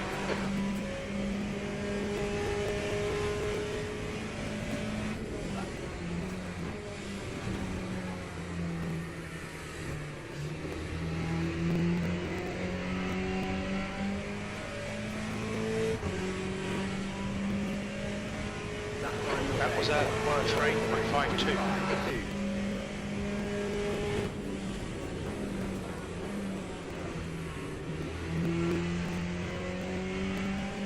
terrible.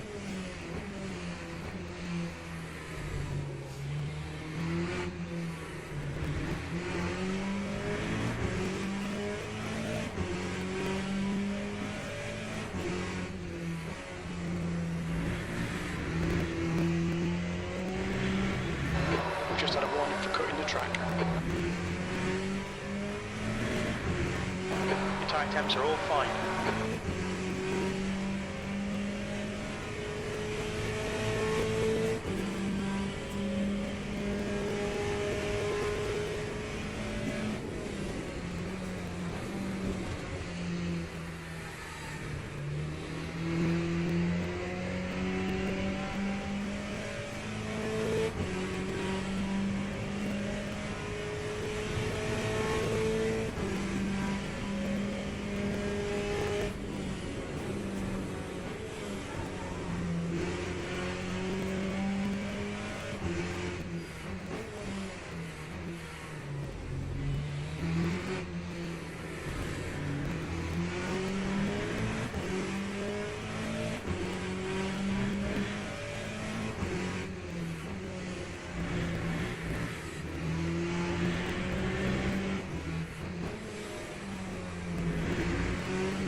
Your left front tyre is running hot.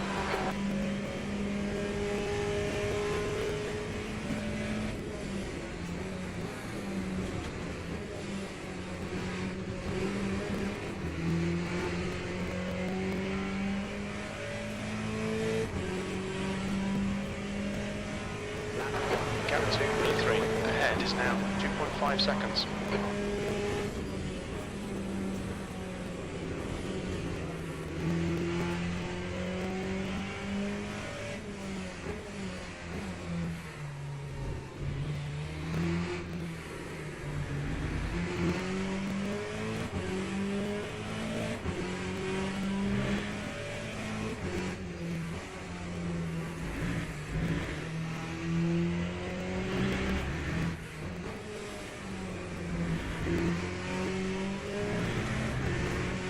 P4. Your tyre temps are looking good.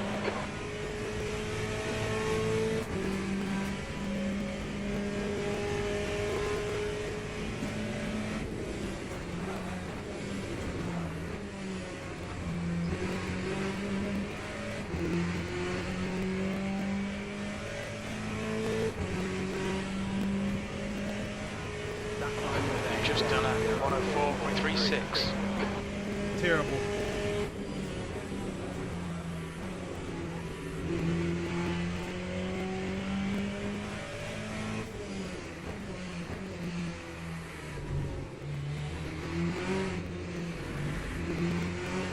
Okay, Clay, 10 minutes to go. That's 10 minutes left. Half distance.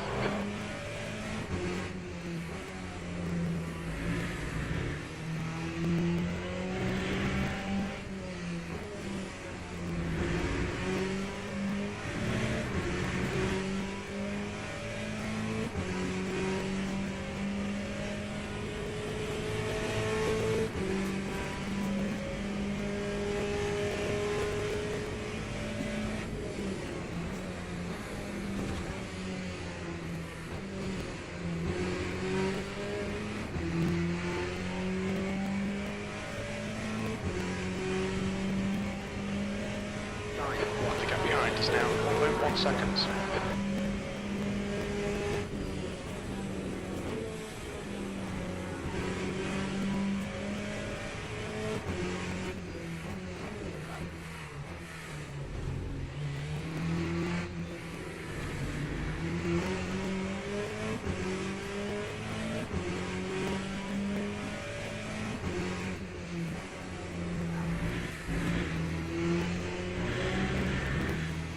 Your rear tyres are cold.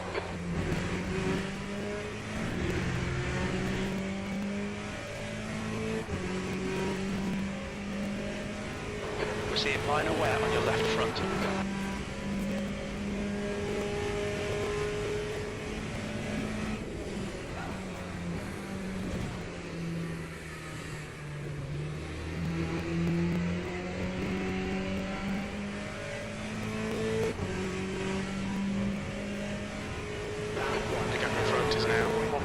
seconds. That lap was a 103.44. That's your quickest lap. Holy shit.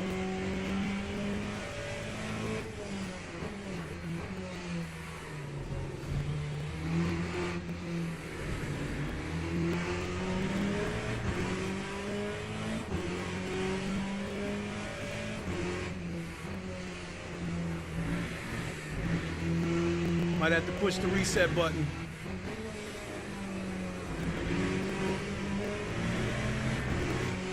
So I'm not dialed in on turn one. That's where I'm making the biggest mistake and losing time. And I got a flat spot.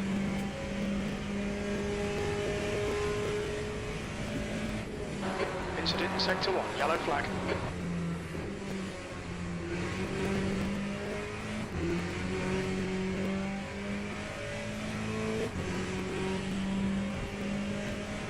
That time was a 1:04.47.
That time was a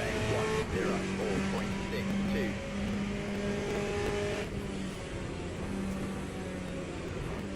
The guy in front is 2 laps behind. Oh, great.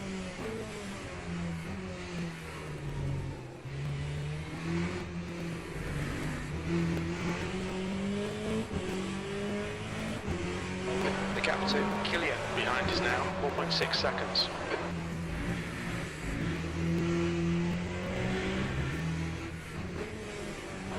Yellow flag, watch out. Sector 1 is green.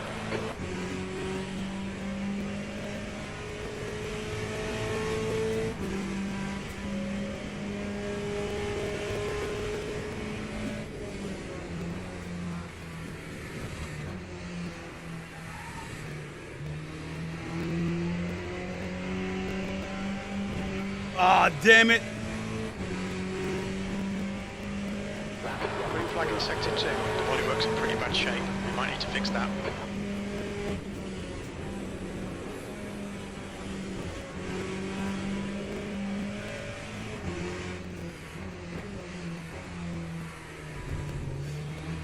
My laps are gonna be dog shit for the rest of this race. But I should be able to hold off.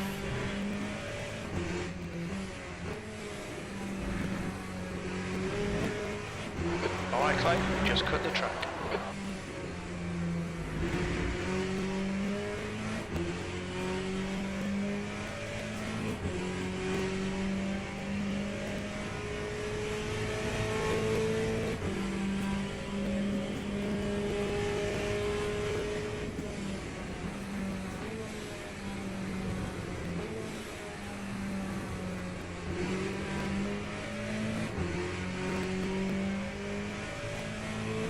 Got greedy trying to carry extra speed into this straightaway here. Stupid. Yellow flag sector 2.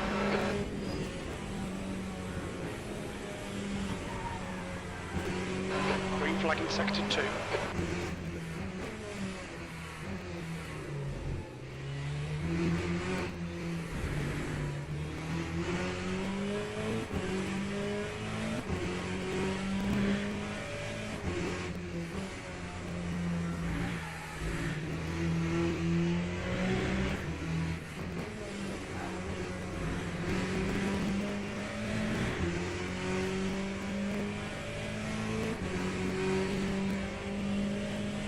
We see him lying aware on the fronts.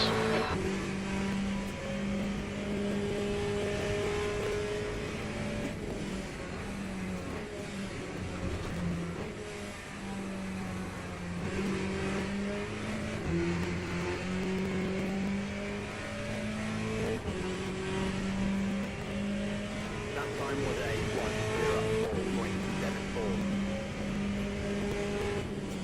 104.74. Your lap times are dropping off. Come on, stay focused.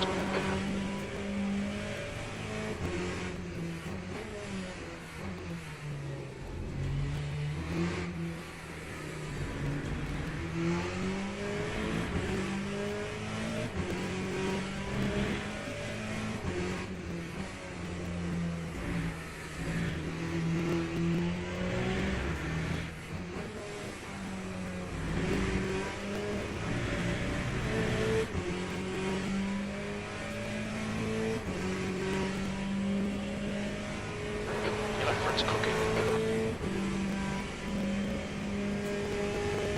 That's 2 minutes left. 2 minutes.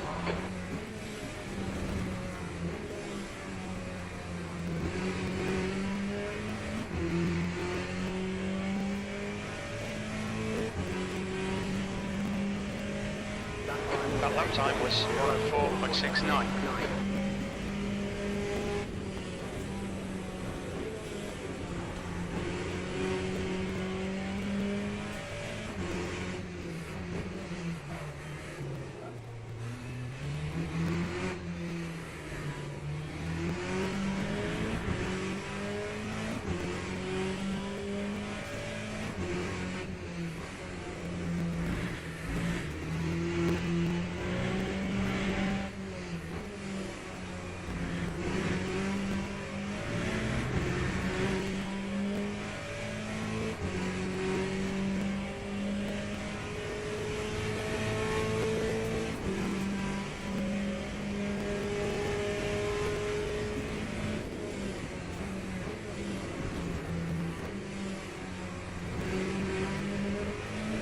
We think Coughlin has spun off.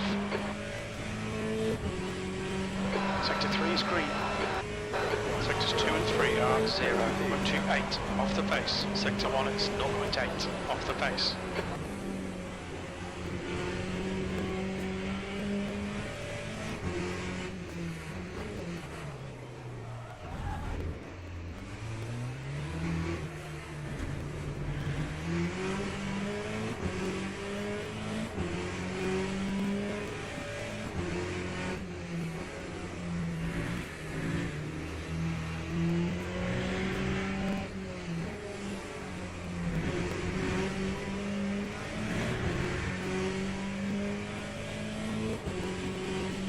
Oh, thank God.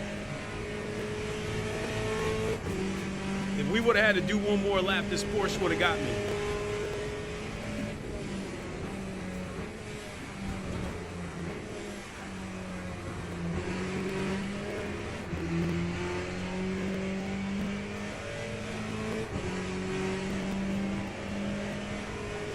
E4.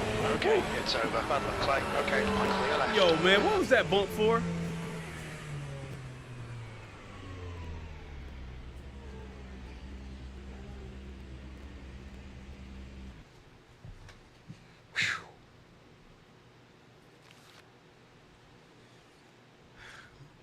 Yeah, we escaped.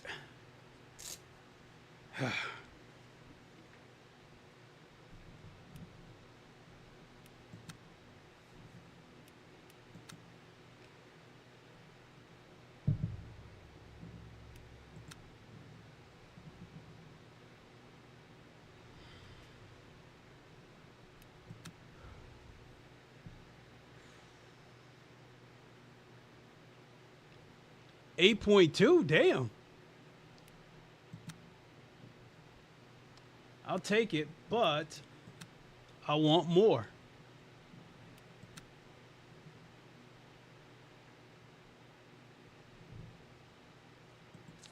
I think I'm going to do this race. Yep. 3 times. 3 times the rank. We got 8 tires to work with. Fuel is realistic and tire wear is realistic. So this could be a race where you might be able to get through without a pit stop. I'm going to go ahead and enter this race. And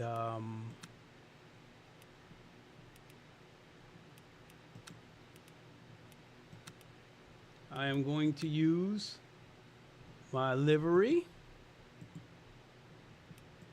and register. I'm going to go to the bathroom and then I'm going to get a couple of practice laps in and see what happens. Let's see where I'm at. Damn, I'm ranked number 2. Youch.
right.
There's a car approaching. Don't cross the white line. Watch your mirrors.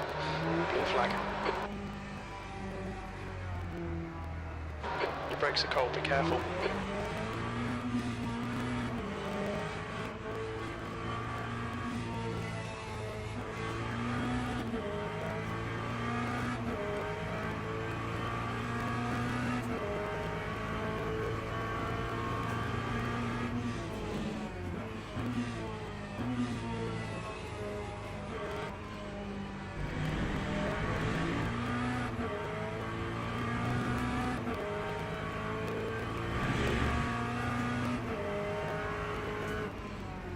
Yellow flag, sector 3.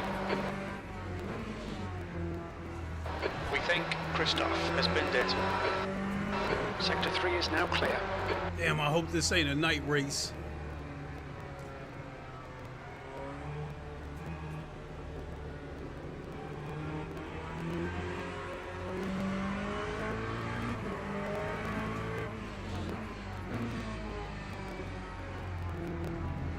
Incident in sector 2, yellow flag, sector 3.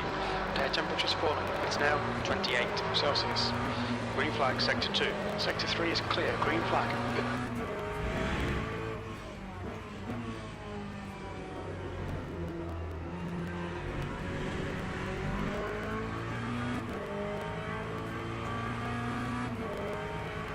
Oh, just felt the clip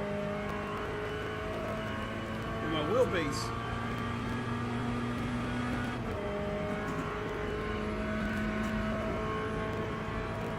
P6.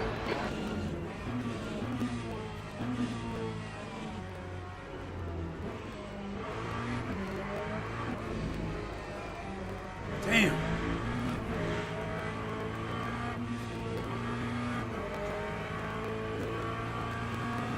Damn, these medium tires is dog shit when they cold.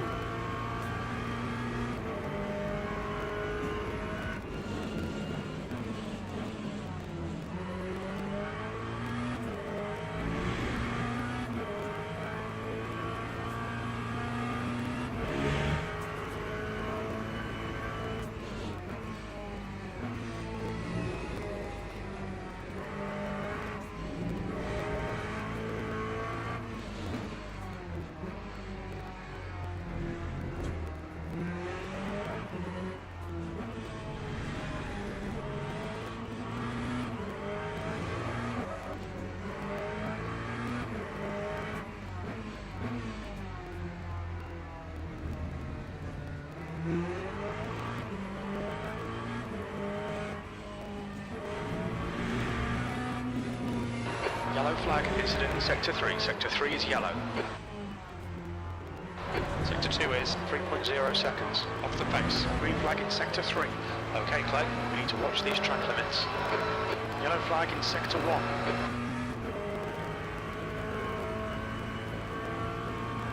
Green flag, sector 1.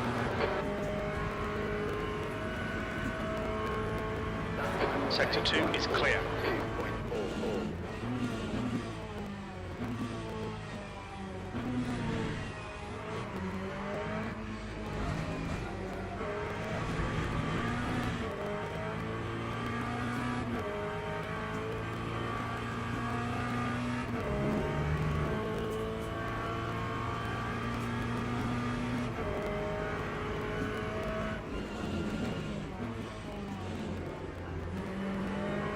Damn it.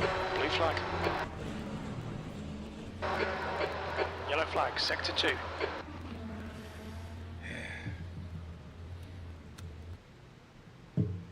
I can't practice in that. Let me go back and look at the parameters of this race.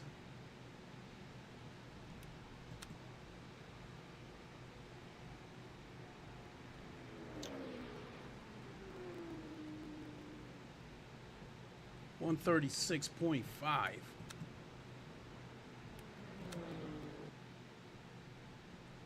Let me see if it That's shows the end of the local session, time of B6. this race.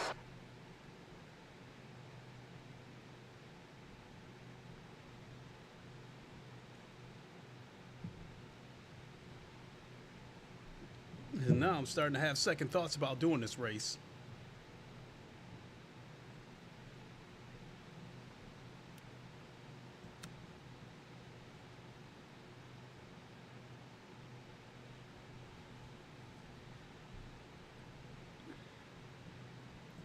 And I know if I do that race, that's a death wish.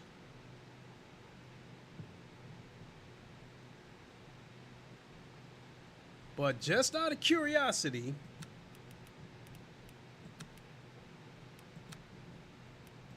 where would they place me? Oh shit, I would be third. No way.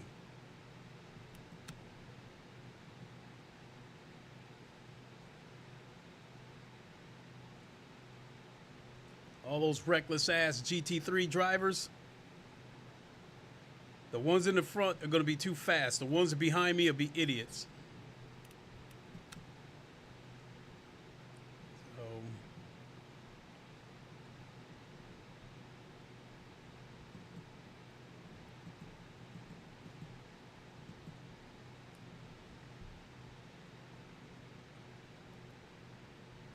yeah, I'm a little bit nervous that this could be a night race, and I don't want to do it. So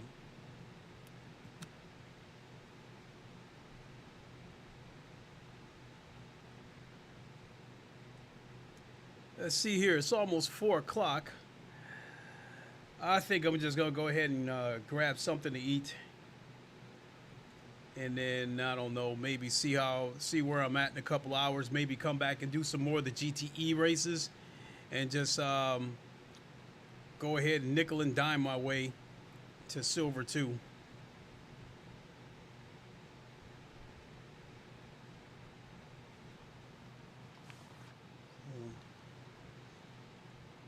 I mean, it was hard to see in that practice because of how dark it was. So I'm going to go ahead and leave it there, grab a bite to eat, and see where I'm at in a couple hours. I'm not going to say whether or not I'll be back in a couple hours. We'll just see after I get done getting some food and go from there. All right, folks, one way or the other, I'll see you later. Until then, you all know the line. Wakanda forever, long live the king, and deuces. For the most part, a pretty good day of racing.